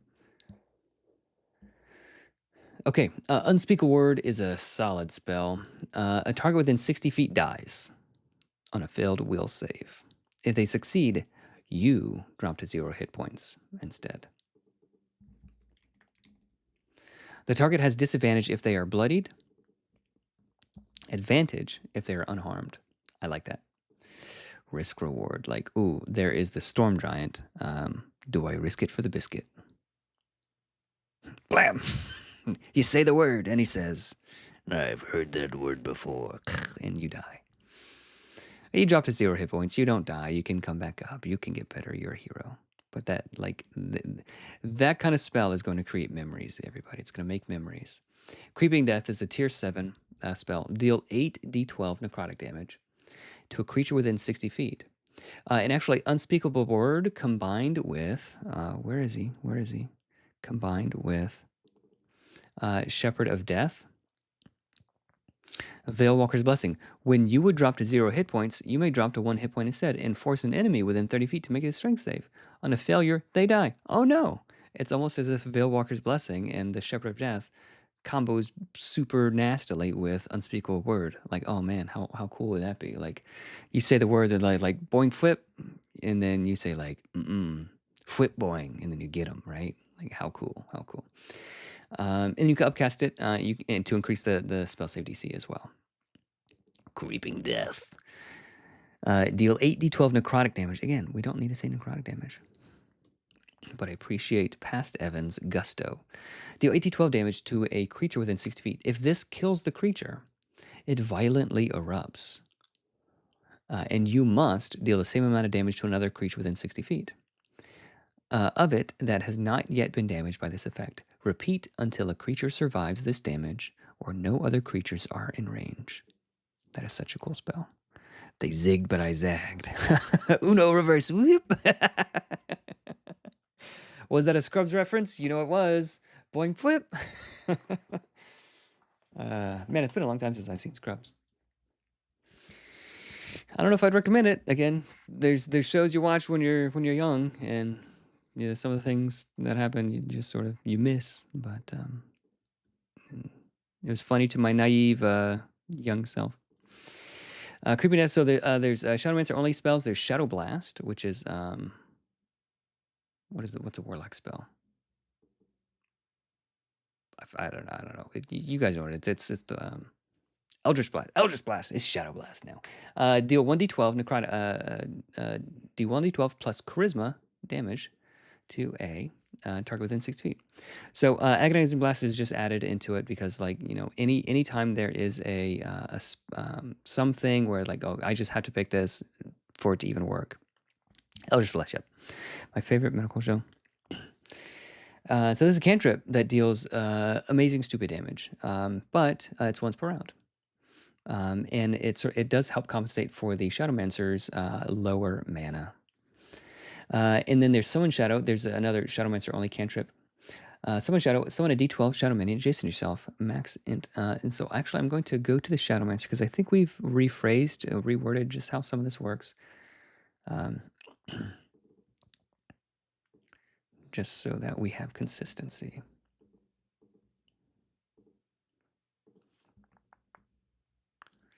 Paste that. There we go. Oh, that's not what I'm going for.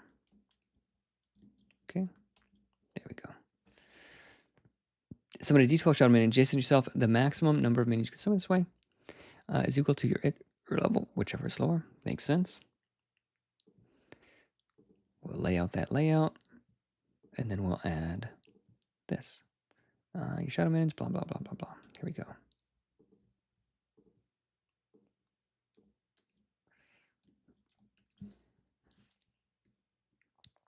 Shadow minions follow the normal minion rules. They have 1 hit point, no damage modifier, and do not crit. Additionally, as an action, once per turn, you may command all of your minions to move up to 30 feet and attack an adjacent target. And they abandon you immediately outside of combat. Necrotic spells. Radiant spells are cool. Radiant spells feel very, very different than all of the other spells. So, yeah. The hard limit that it's only Shadowmancer. It made me sad. People would yoink it from Warlocks often if I. Yep. Yep. It's really only good for Warlocks anyway, but yeah, I think like my second character ever, I was a bard and I picked whatever that stupid feat is that you can like pick a cantrip from any spell school. And my DM said, "What cantrip did you pick?" And I said, "You know what cantrip I picked." Then he did. But I didn't know any better. I Googled it and someone said, "Oh, Eldritch Blast is the best cantrip," even though you can't pick Agonizing Blast.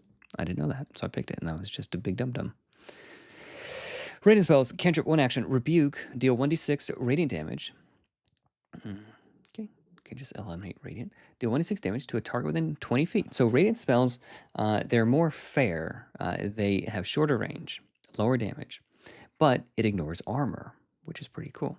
Deal double damage against undead or the cowardly, those behind cover. Ooh, now it's cool. I think that's a pretty sweet way to do that. And this is just because it already ignores armor anyway. And I will capitalize this. Since it ignores armor anyway, we can just add more dice to this, and it feels better rolling dice. So +1 d6 every 5 levels. We don't even need to say, just add 1d6 every 5 levels. We don't even say damage. True Strike, give yourself or an ally within 10 feet insight into an enemy's defenses. They gain advantage on the next attack they make until the end of the next turn. Oh, why would advantage on an attack matter? Well, how about Arc Lightning? Yeah, that's a good spell to have advantage on instead of missing. So it's next attack. So it's not like next attack this round until the end of their next turn. So you can do it for yourself. Even if this, like, say you're an Oathsworn and you attack twice, you don't really want to attack a third time with rolling 3 dice and taking the lower of the 3 with 2 stacks disadvantage. Your last action, I'm going to True Strike myself, and then the next attack I make, the first attack I make on my next turn is with advantage. So as an Oathsworn, now I'm far less likely to miss with my Judgment dice. Because if I miss, I miss. All my Judgment dice are wasted. So all of a sudden, I have a reason to not just attack. It's attack, True Strike, and then first attack on my next turn, attack it with advantage, right? So cool little combinations you could do with yourself. Like all of a sudden, it's not just a sucky spell that nobody ever takes or ever casts, but now it's a really actually solid strategic thing. You can use this with a cheat as well because they really care about critting a lot. Maybe like they don't have any allies around, but they're trying to like take down this big dude. Give them True Strike. Rolling d4s with advantage is like basically guaranteeing a crit already, especially if they're dual wielding.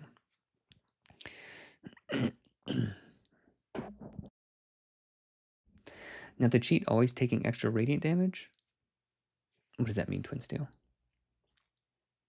Now the cheat always taking extra radiant damage. Did I spell cowardly wrong? COWARDO. I didn't spell it wrong. I don't know why you're saying cowardly. If you want to explain, feel free. True Strike, super cool spell. Heal. Touch a creature and heal it 1d6 plus key hit points.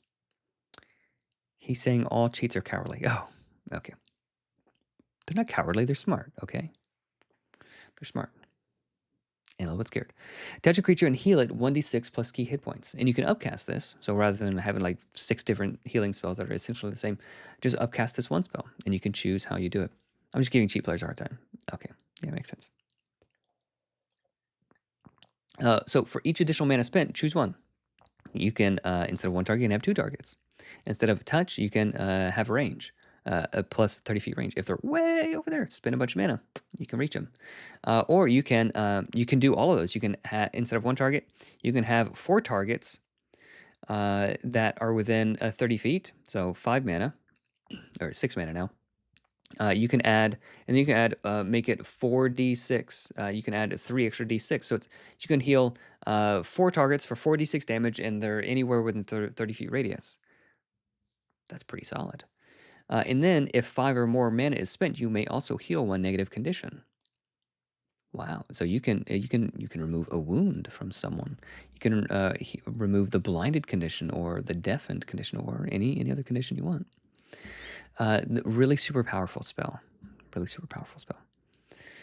Warding Bond, Tier 2, 2 actions. Designate a willing creature as your ward for 1 hour. They take half damage from all attacks. You are attacked for the other half. Like, hello, Oathsworn. Yeah, Oathsworn loves that. He loves that business.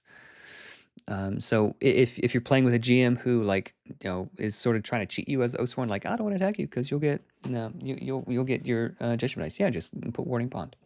So it's not intended for that. Like the GM is supposed to not be a jerk about things.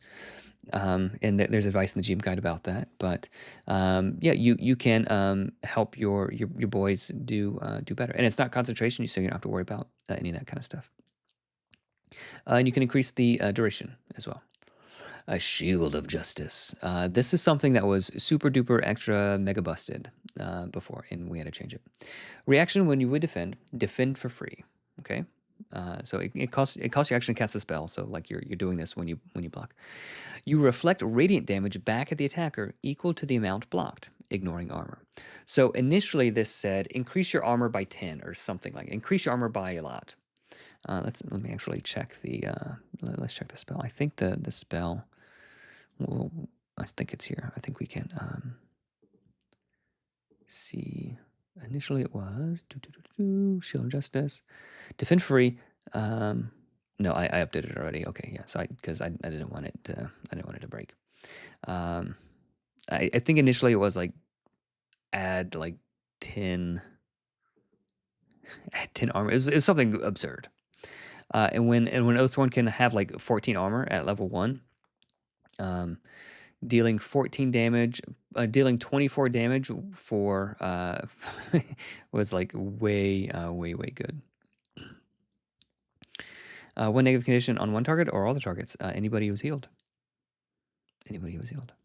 Let's see if that's unclear. If a 5 plus mana is spent, you may also heal one negative condition from each target. Ooh, from each target, is that too good? That might be too good. 5 mana to heal 5 wounds spread across your party. That might be way too good. What do you guys think? Too good? I like how shepherds can also feel paladin like they choose. Yeah. I mean, they're not as paladin as paladins. I mean, they're not as Oathsworn as Oathsworns, but yeah, they can definitely feel like paladins if they want to. Seems pretty great. You may heal one negative condition. I think just one negative condition from each target might be too good. It's already a really good healing spell. I mean, you do have to be careful about healing. On high side for sure, yeah. Shield of Justice. So this one is great. So level 1, you'll have like maybe 14 armor as an Oathsworn, or as some of these other classes, maybe 12 as a Shepherd. You reflect. So you just reflect. You just 14 damage right in their face, ignoring armor. Really good. And then upcasting +5 armor for each additional mana spent. I think that's probably too good. That might not be too good. Like it's very good. So the Oathsworn, they do get their half casters, so they get access to this a bit later than level 6.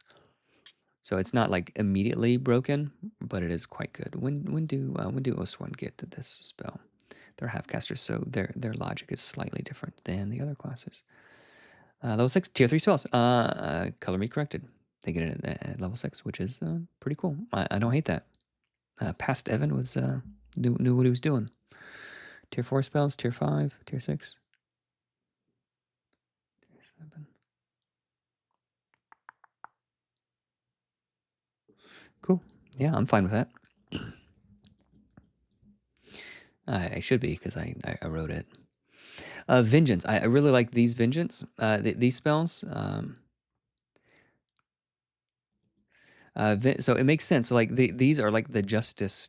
Past Evan could cook. Right, yeah. No. Vengeance can only target a creature that crit you or an ally since your last turn. So this is like, oh, you're going to do that to one of my buds? Hold on to your hats, buddy. 2d12 plus 20 radiant damage, ignoring armor and cover. Is there a range or something to that? Deal. probably should specify. To a creature within 30 feet. Oh, it does. Did I just miss it? Yeah, there it is, right there. Those words. The words I was looking for. The ones I didn't read. Deal 2d12 plus 20 damage. We don't need radiant. To a creature within 30 feet, ignoring armor and cover. Upcasting, add 1d12 for each additional mana spent. That one's super duper good. Condemn can only target a creature that reduced an ally to 0 hit points or attacked a dying ally since your last turn. Unerringly deal 50 damage. Just 50 them. To a creature within 5 feet. Why is it doing that? I don't know why it's doing that. Do I have to do this?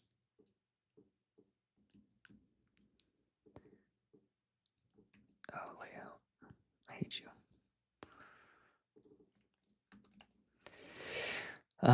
Unerringly deal 50 damage to a creature within 5 feet. So you have to be next to them. But you can just like, this damage cannot be reduced or mitigated by any means. And you can upcast it to add range. So like if you just can't make it, you can condemn them. So it's tier 5 spell. It's 2 actions. But if something took one of your allies down, you better believe that justice is coming. Justice is coming. The long arm of the law. Tier 5 spell though.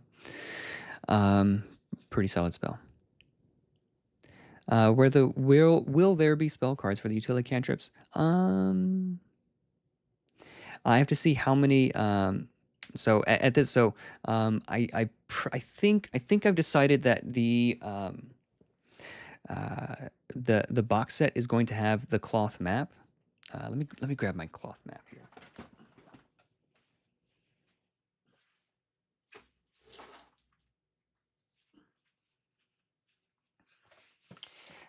So the box set is going to have, it's not going to be this big, it's going to be A3 sized, whatever size that is. It's going to be pretty big. So this is a giant. This is a giant map. I think it's going to be like roughly half this size. This is Moria from the Lord of the Rings thing. So I think it's going to be like roughly this size. Like a decent, like good size, maybe a little bit small. I haven't measured this. But yeah, cloth, like it just feels so much better than a paper map. Like, oh, it's so good.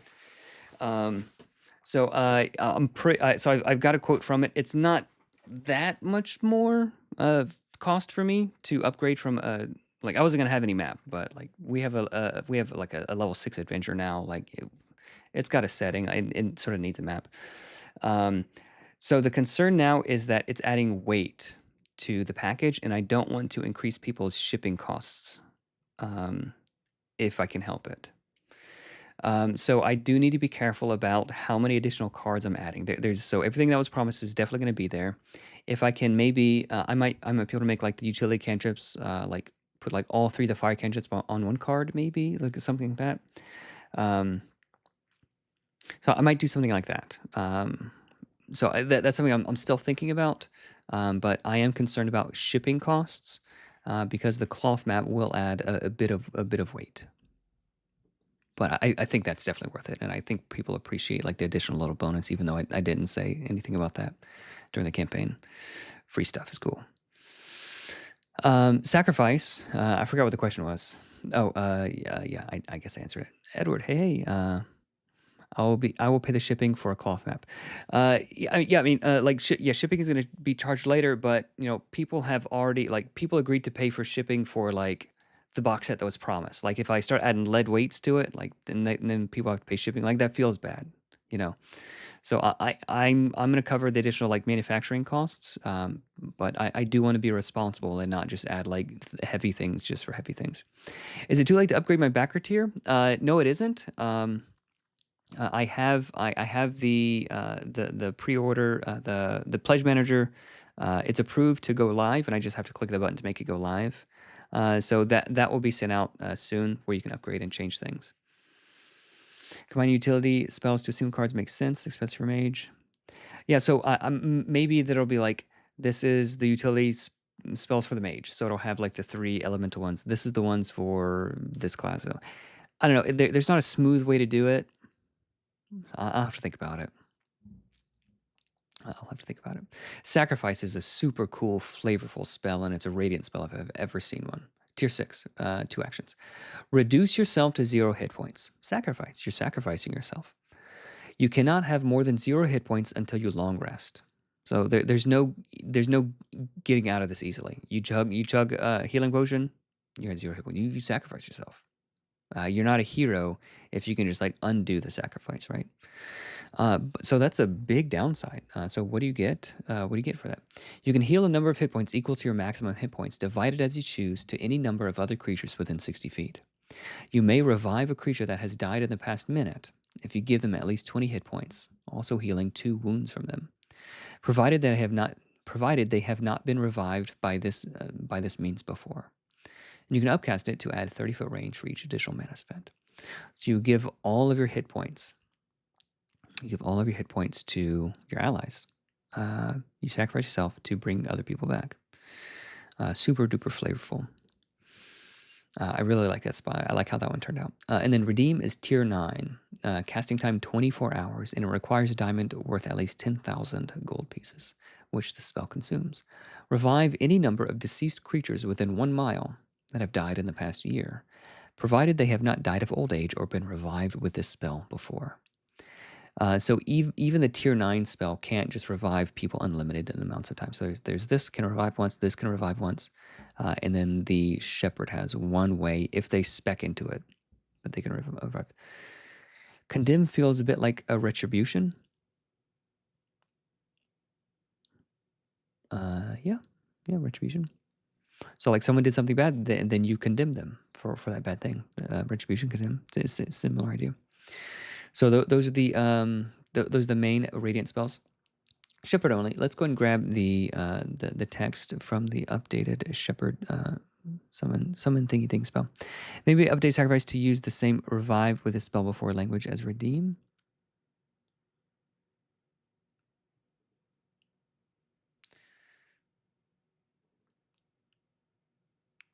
Sure. Provided they've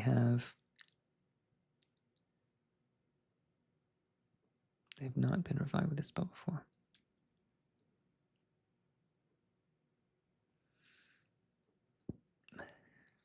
Fine call. This is why I'm streaming it, to get comments like that. Thank you, appreciate it. Summon Life Binding Spirit, tier 1, radiant spell action. Cool. All right, so call forth. There we go. We're gonna copy that. Paste it. Paste it here.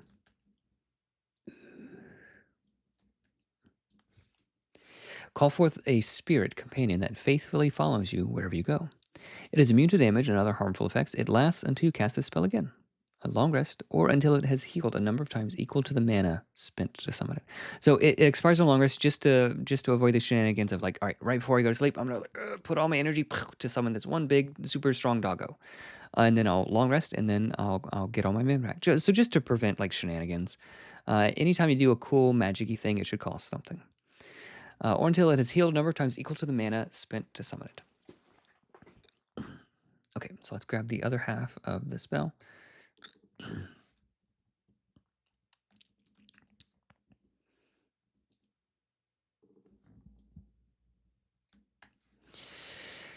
Action. It attacks or heals a creature within 20 feet of you. It attacks for 1d6 plus whiz radiant damage. I guess that this does kind of matter. Radiant damage, ignoring armor. Or heals for the same amount. Upcasting.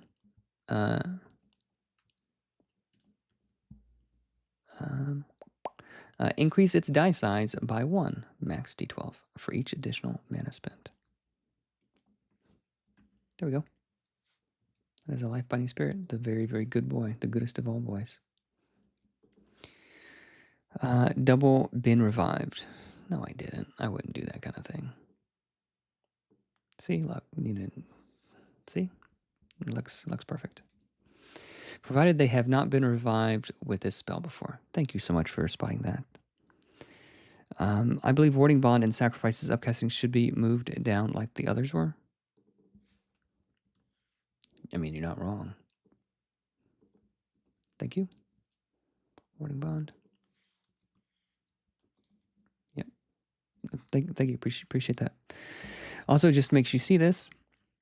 Oh, Josh Drawn. Hey, should Vengeance have a little call out like the DM to the DM that if they're going to be following the GM's guide advice for running less lethal games, to have enemies not crit, that they might want to change it? Should Vengeance, let's go to Vengeance, can only target a creature that crit you and ally. So Vengeance is a tier 4 spell, so it'll only be, you don't be able to cast it like at level 8 or higher. So within every month, so you wouldn't be using flunkies by the time, so I don't think that would be a problem.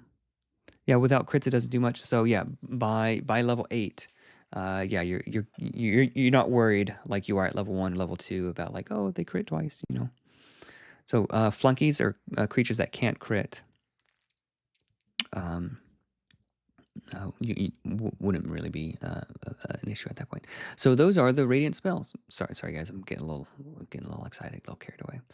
Wind spells. I really like the wind spells. I think I said that about all of the spell schools. I'm not trying to be funny about it, but I like how the flavor of all these spells sort of turned out.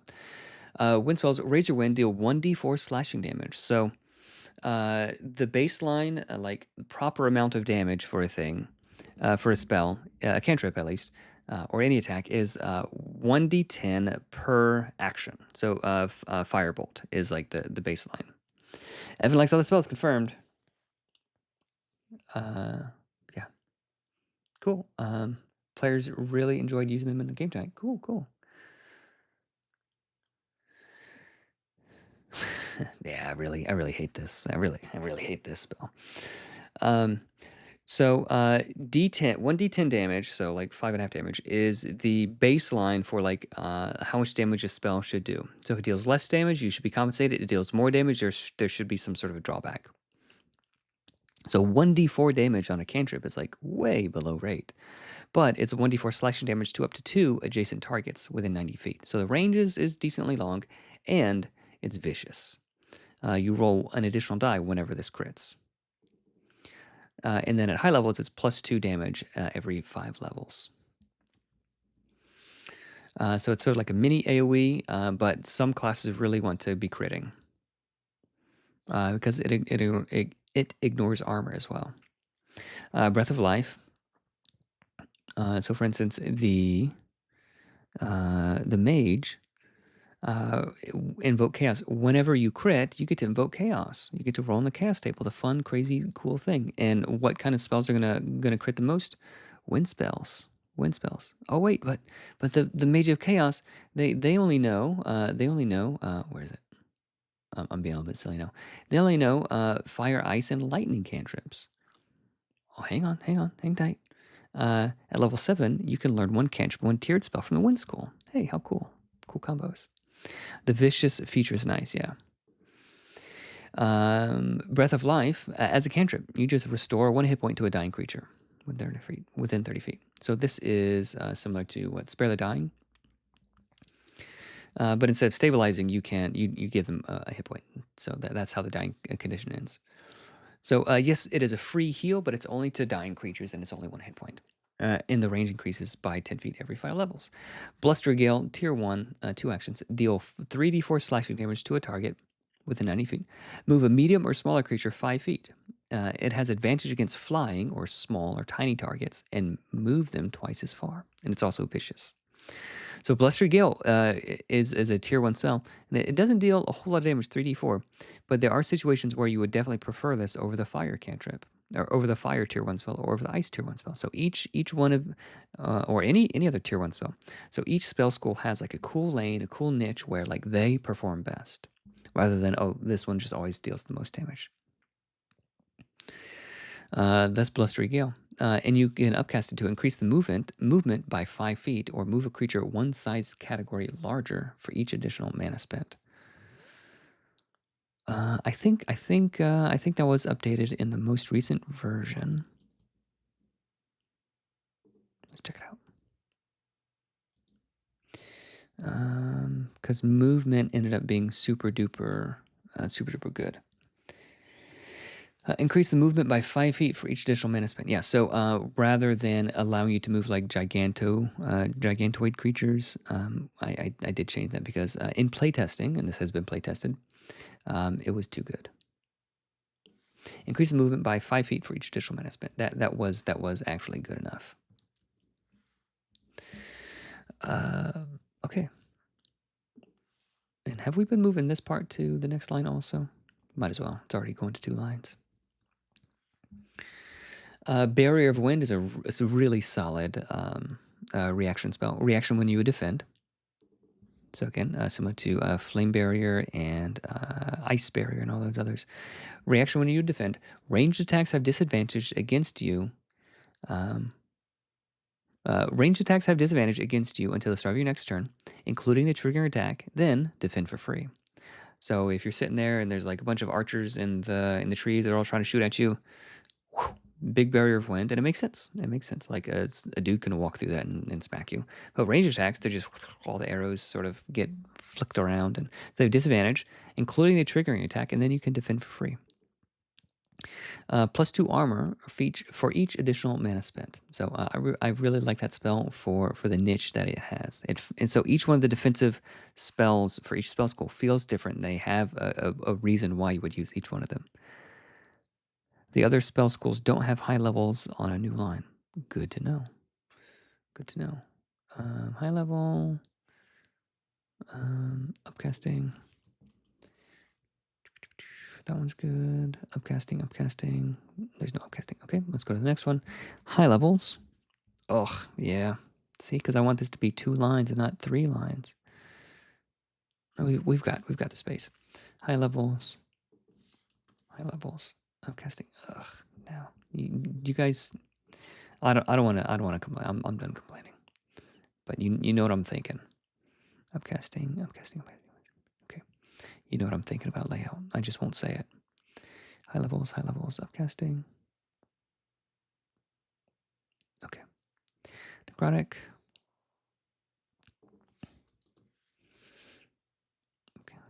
Is it upcasting or upcast? Ugh, man.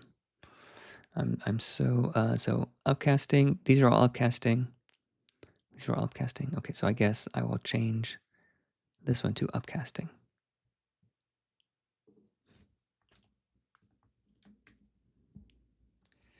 I feel like upcast makes more sense. Does upcasting or upcast make more sense? I'll come back to that and see what you guys say. I feel like upcast makes more sense.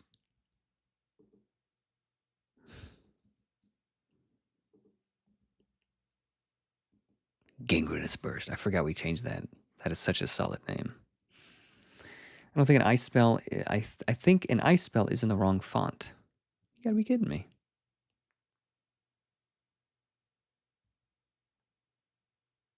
Which one? I think they're okay. I think it looks Glacier Strike.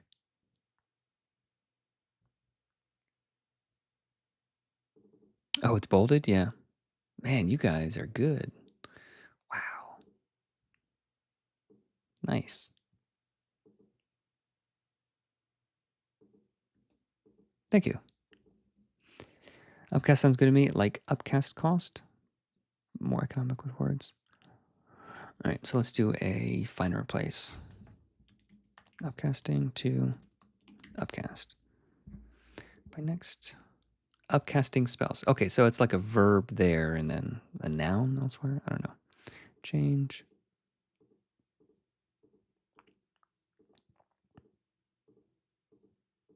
There we go. Look at all these efficiencies. Oh no.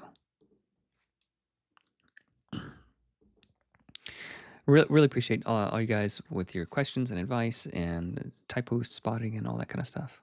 Super duper helpful. Really appreciate it.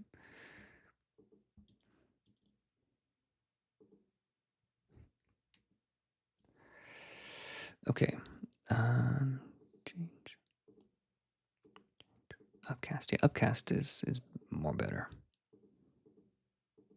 I don't want to just go with the subpar word just because it's easier.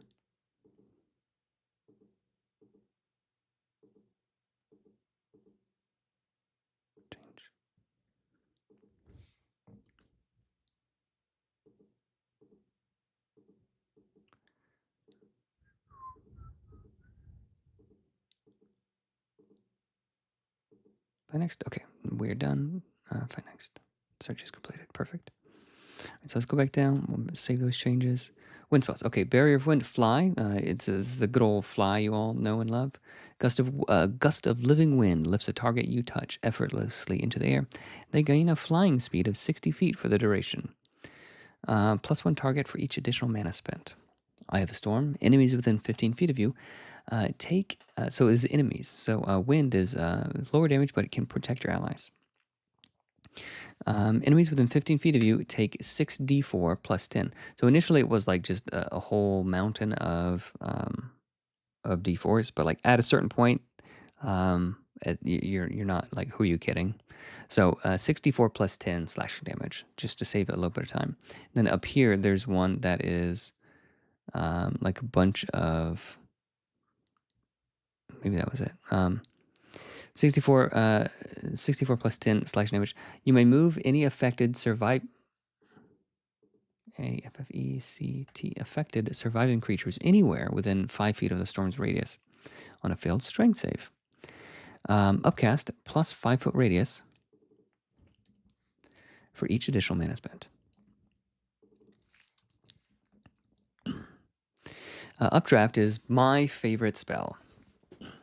Just a suggestion, I feel like the description for dual wield could be worded in a way a bit better. Let's check it out.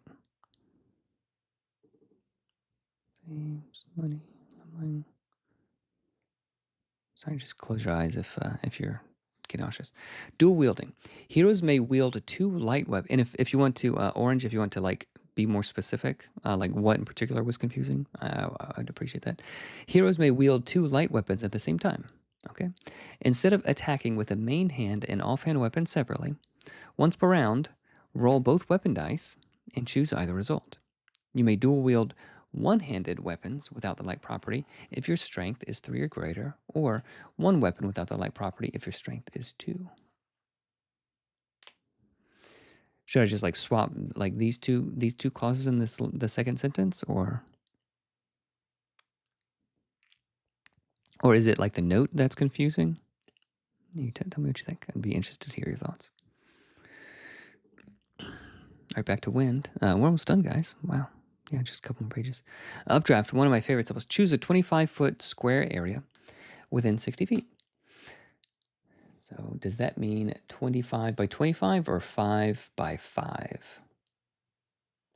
That means 25 by 25. Within 60 feet, enemy creatures there must roll a dex save. So let's go ahead and highlight bold dex save so it's easy to see. Roll a dex save until they succeed. For each time they failed, they are whisked into the air 30 feet. Landing prone at the end of your turn. Falling damage is 1d6 damage per 10 feet. So an AoE 3d6 damage. That could help. Also, once per round, the abbreviation is supposed to be once per round. Is the abbreviation needed? That was what got me. Okay, let me see what you're talking about. Once per round.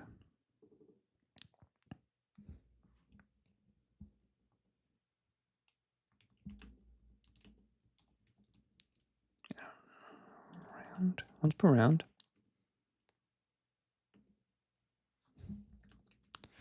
Once per round, you may roll both weapon dice and choose either result. Oh, you did not know that 1/round meant once per round? Did you just not know what it meant, or did you think it meant something else? Instead of attacking with the main hand and offhand and separately, it feels like a phrase that only makes sense if you play previous editions. I could be wrong. Maybe it reads intuitive.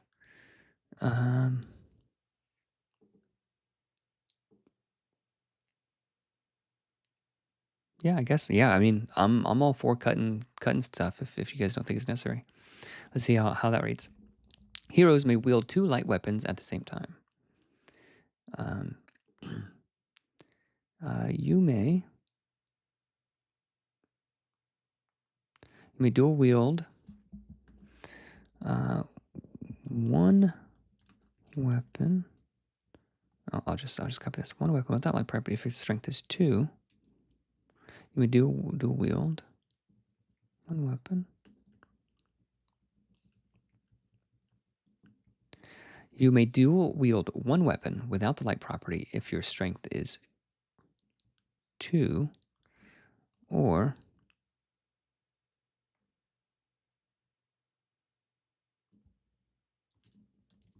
weapons or one-handed weapons without the light property if your strength is 3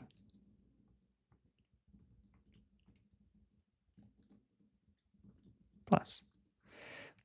Is that, it's fewer words, but is that more clear or less clear? I think it's improvement as well. Okay.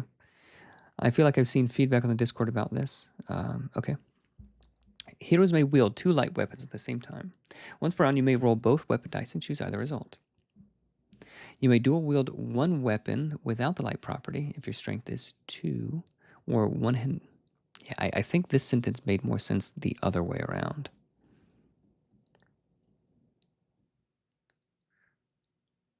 You may dual wield one-handed weapons without the light property if your strength is 3 plus.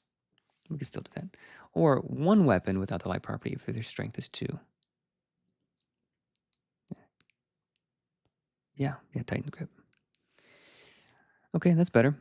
Is this note down here better? Dual wielding different weapons. Dual wielding a rapier 2d4 and a dagger 1d4. You'd roll a 3d4 and drop the lowest. Dual wielding a rapier and a short sword, you'd roll 2d4 plus 1d6 and pick either result, the d6 or the leftmost d4. Attacking with advantage, add an extra die for one of the weapons. I think that makes sense. What do you guys think? Strength 3 plus for attack grip, yeah. You got that right, man. All right, let's go back down to wind spells. Bluster, Gale, Fly. We did that. Updraft. Here we go. For each time they fail the dex save, they are whisked into the air 30 feet, landing prone at the end of your turn. Falling damage is 1d6 damage per 10 feet. So if they fail 10 times in a row, yeah, they're just yeeted into the atmosphere, into outer space. Solid change. Yeah, thanks, guys. Orange Asp, thank you for bringing that to my attention. Upcast +1 spell save DC for each additional mana spent. This is a spell that will create situations where you will remember. I really like those kinds of spells. 1,000 Cuts, tier 6, 3 actions. Target a creature within 90 feet and roll 12d4. All 4s rolled crit. Also damages all enemies within 5 feet of your target. So I think this one initially said, let me see if the spell card has the older version. Yeah, so compare this. So look at that. Compare that to, so 1,000 Cuts, target a creature within 90 feet and roll 12d4. All 4s rolled crit. Also damages all enemies within 5 feet of your target. So tell me if that makes more sense or if this older previous version makes more sense. 1,000 Cuts, target a creature within 90 feet and roll 12d4. Roll all 4s again, adding them to the damage done. Repeat until no 4s remain. So that is in effect the same as saying all 4s crit. It's more words, but which do you guys like? So roll all 4s again, adding them to the damage done. Repeat until no 4s remain. So like all 4s explode instead of just the leftmost. Is that better or is that worse?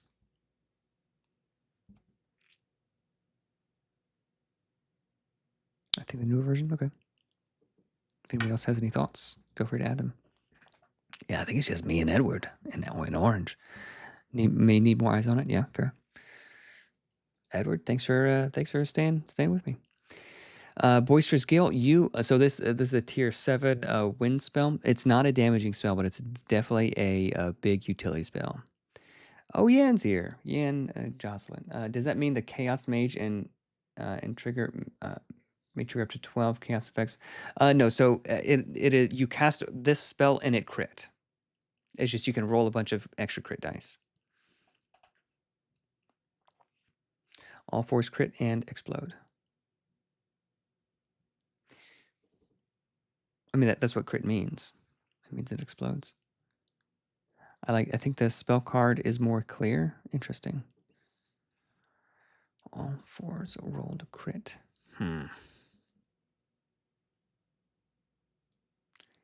treat all 4s. Okay, how about this? Treat every die as if it were the primary die. No, because then like any one of them would miss.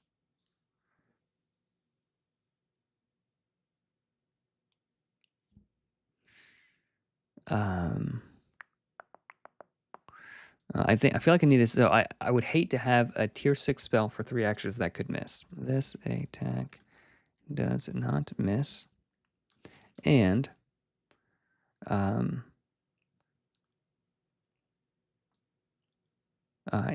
every die can explode. How about that? On a 4. Okay, this attack does not miss, just an improvement. And every die can explode on a 4. And maybe we can say like EVERY. Every die can explode on a 4.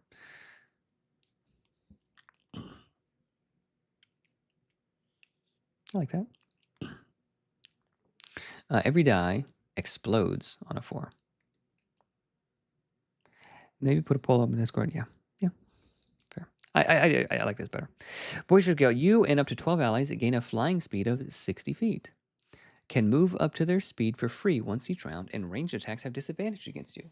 Upcast to 1 minute, 2 targets. So this is one where like the whole party is like flying, and you're just like swooping and diving and dodging, and the only way they can attack you is with ranged attacks, and all attacks against all of your allies have disadvantage.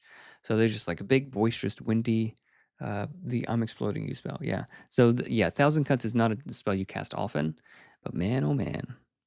Man, oh man. So Boisterous Gale, like everybody's moving for free. Everybody gets basically a free action each round because they can like move, swoop in, and move away. And then every attack against your allies have disadvantage. Like, wow, that's a really, really good spell. Really good spell. Should that be concentration?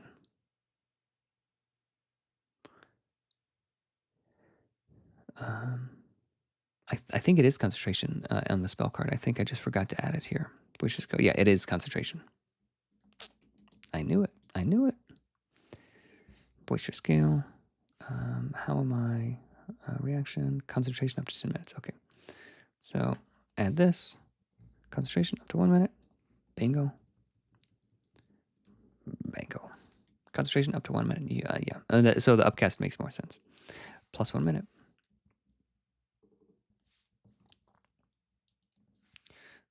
Thousand Cuts. This was inspired by Slay the Spire. Isn't there a card in there called 1,000 Cuts? I like that card. Songweaver only. Songweaver's inspiration. Allow an ally to reroll any single die. Must keep either result. Super duper powerful. And actually, no, this was updated because rerolling skill checks broke it at higher levels. Songweaver's Inspiration. So Songweaver's Inspiration is not actually a spell. It's not actually a spell, is it? Yep, we don't need this. This is not a spell. This is just an ability. It's not a cantrip. It's just a free reaction. That makes my life a lot bit easier. Vicious Mockery is indeed a spell. It could just be an ability, but it's a spell. 60 feet.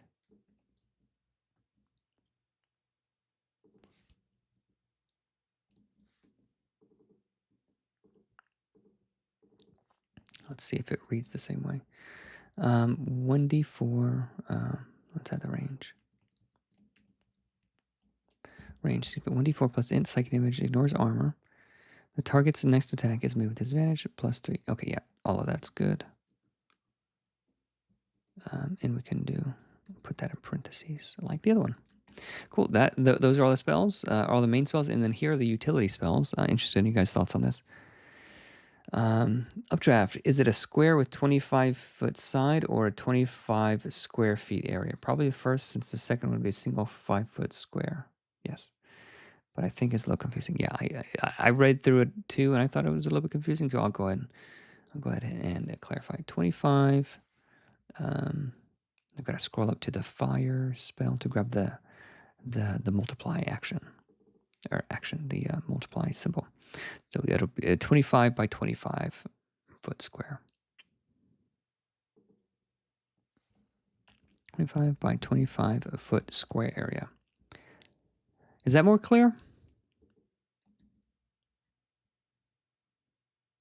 Something like that. So excited for the sequel. Boisterous Gale is missing its time limit. Oh, yeah. That's what we did.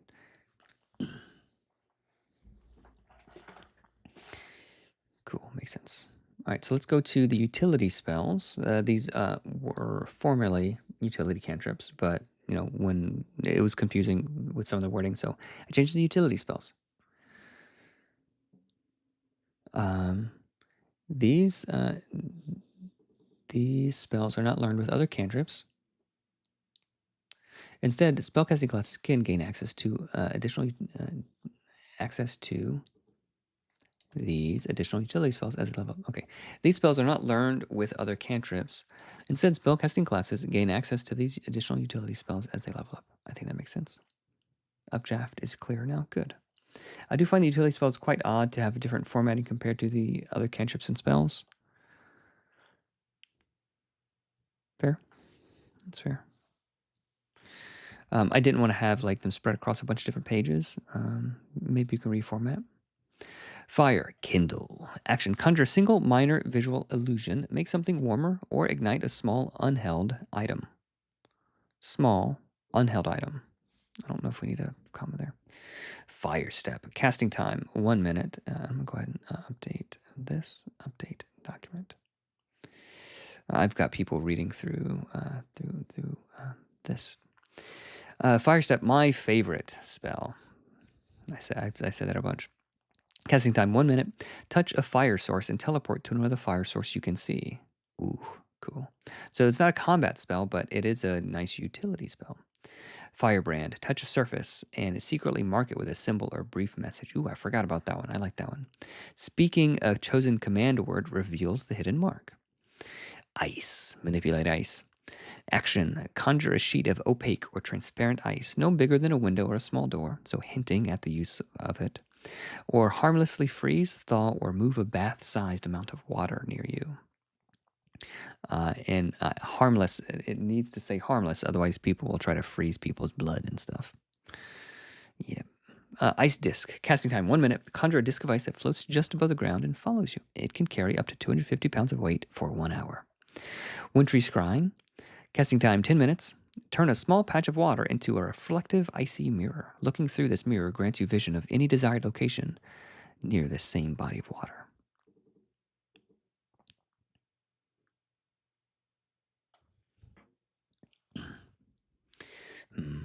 It might need a duration. Casting time and duration 10 minutes? For 10 min. For 2 minutes. Other cantrips is confusing if we're just calling them spells now. Yeah, okay.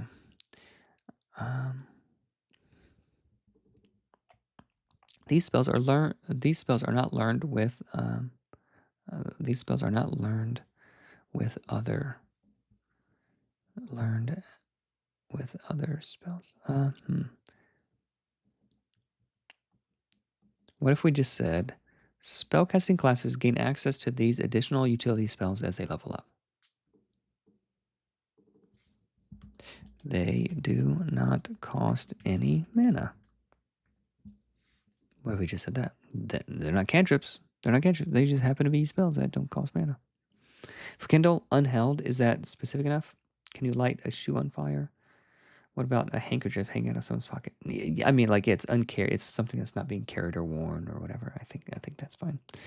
And maybe we can go down to the thing here, and we can say unheld for the rules lawyers. Not touched, worn or held by any creature. There we go. Is that helpful? Is that needed? Perfect. It would be nice if there weren't so many spells with separate abilities to choose, like Kindle, Make Illusions, and Warm Stuff. I feel like they could still be bundled, but may have. So the reason for that, so fair point, but let me give the reason for that, and then maybe you can weigh in if you still feel that way. So many classes can choose, like they can choose one, like the Shadowmancer, it can choose one necrotic utility spell. So if each one of these was like, if Kindle was like 3 different actual spells, then each one of those would be too weak to choose. So like, might I choose Kindle over Fire Step? Maybe. But would I choose like just this over Fire Step? No, probably not, right? So each one has to have enough utility to be chosen instead of another. Does that make sense?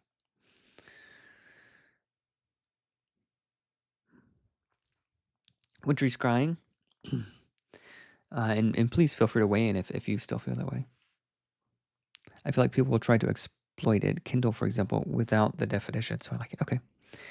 Manipulate eyes. So we did that. So wintry scrying, is that better? Is that limited enough to prevent like shenanigans?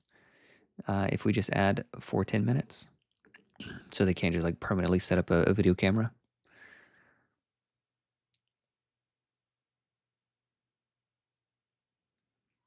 They could do some scouting, but like for every 10 minutes they scout, it takes another 10 minutes to cast. So it's not something you can just eliminate on. Seems good. Okay. Spark step action: teleport to a metal object within 20 feet. So it's a short range metal object, but it is only an action. Voice of Thunder action: for 1 minute, your eyes flash with lightning, and your eyes flash, and your voice is greatly amplified to a booming thunder-like volume. Should it be Voice of Thunder, or should it be something else of thunder? Presence of I don't know. I'll leave it. Spark Buddy, my favorite spell. Casting time 1 minute. Conjure a tiny electrical helper about the size of a squirrel for up to 1 hour. It can perform simple tasks that you request of it, such as fetching a small object, max 1 pound, opening an unlocked door glowing brightly to illuminate a small area, or harmlessly shock creatures. If it moves further than 30 feet away from you or takes damage, it dissipates into harmless sparks. If it moves further than 30 feet away from you, or if it takes damage, there we go, it dissipates into harmless sparks. Necrotic grave work. Soil a surface with blood, filth, or other disgusting things, or shape/move a body-sized plot of earth. False face. Change your appearance to look like someone else for 10 minutes. Requires a piece of that person. Fingernail, hair, thunderous orator. Voice of Thunder is cool, but it could do a little more. Could, yeah. Open to ideas. By bundled, I mean choosing 3 minor spells that come together for one instance of the spell. Nerdman. I feel like they could still be bundled, but have subheadings. Okay, yeah. Yeah, fair. Kindle.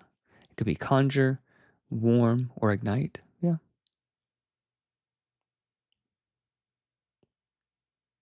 Then we might start running this way. I'll think about that. I don't hate the idea. For instance, grave work could be grave. Grave work, grave mark. Okay. Kindle illusion, Kindle atoms, like jiggle atoms, ignite. Yeah. Yeah, I kind of like that idea. Voice of Thunder moves small objects. Can be understood regardless of language is known. Ooh, no, I don't want to do the automatic translate. I don't like that of part of 5e. But move objects, rattle things, break glass, something like that might be cool. Yeah, Voice of Thunder could use just a smidge more. Just a smidge more. Thought Leech, favorite name, favorite spell. Read the surface thoughts of a creature within 30 feet. Unwilling so there's no save, there's no nothing, like they can just do this. Unwilling creatures can sense you doing this and may not like it. So this could be like friendly, like you can just like telepathically like hear the plan of your boy when you're in a tight spot. The sky clouds over you. The sky clouds over you as you speak. That's cool. Darkening the clouds overhead.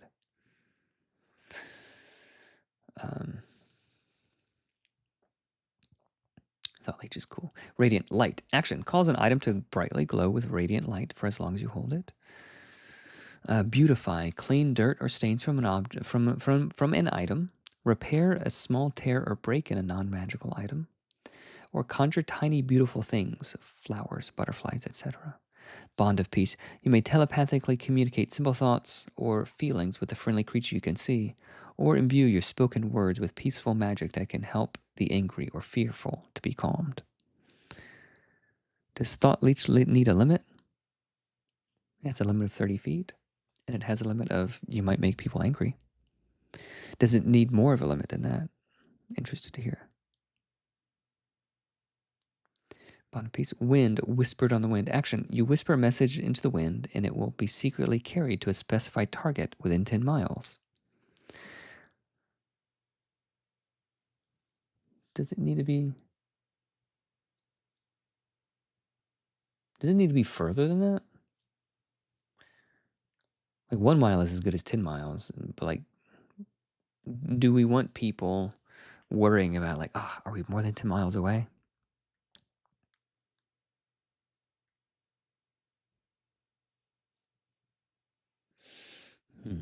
Whisper on the wind, because the wind can go much more than 10 miles. Let's say 100 miles.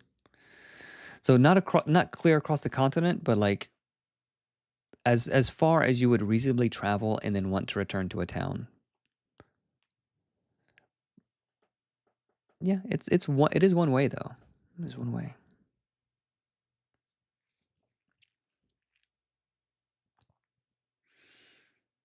Limit the length of message. So I've got mixed feelings about that. Because like the whole thing where they're like counting words is kind of funny, like once or twice, but it's a bit annoying. Any options to upcast? I spend 1 mana to Thought Leech undetected. No, I like the idea of like, yeah, I'm rooting around in there and like I don't care if you know. None of these use mana. These are all no mana. So to have one have mana, then it'd be a little bit weird. I'm fine with like just being able to read thoughts and people not liking that. I think that's pretty cool. That's pretty cool. So no, these wouldn't be upcast.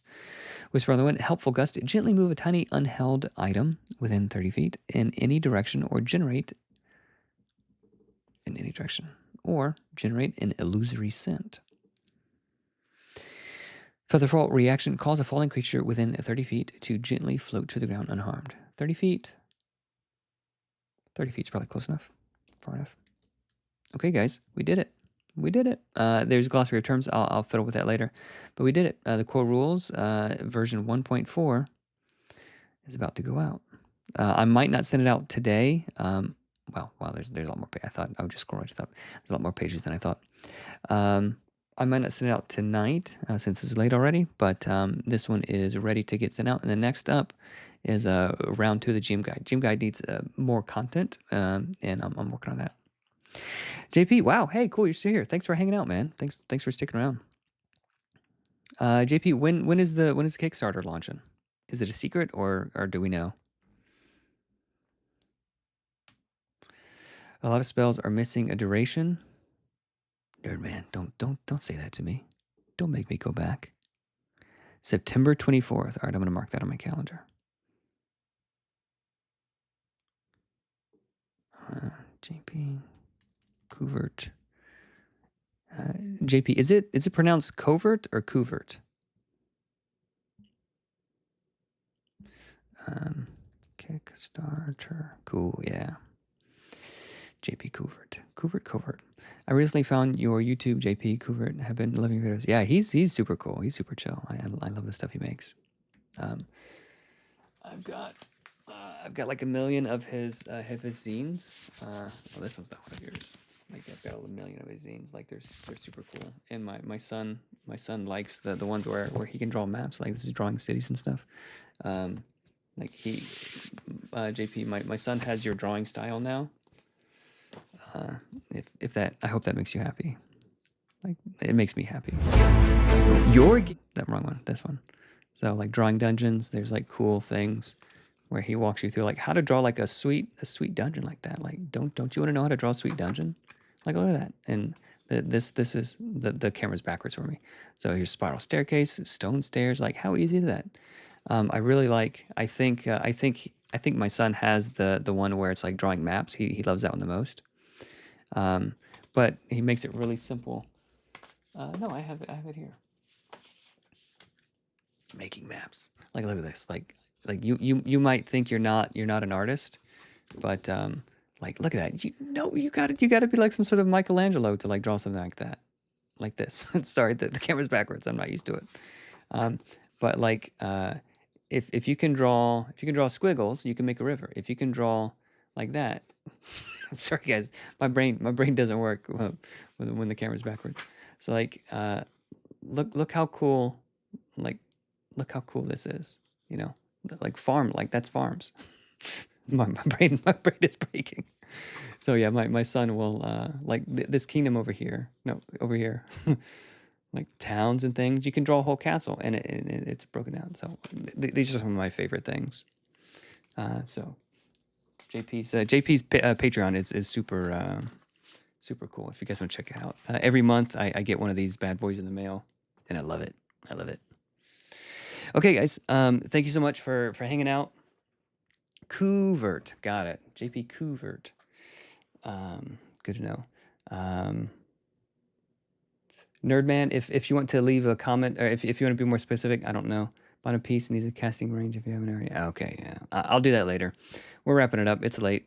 Thank you guys for hanging out. I'm going to keep doing these things because I'm going through them anyway.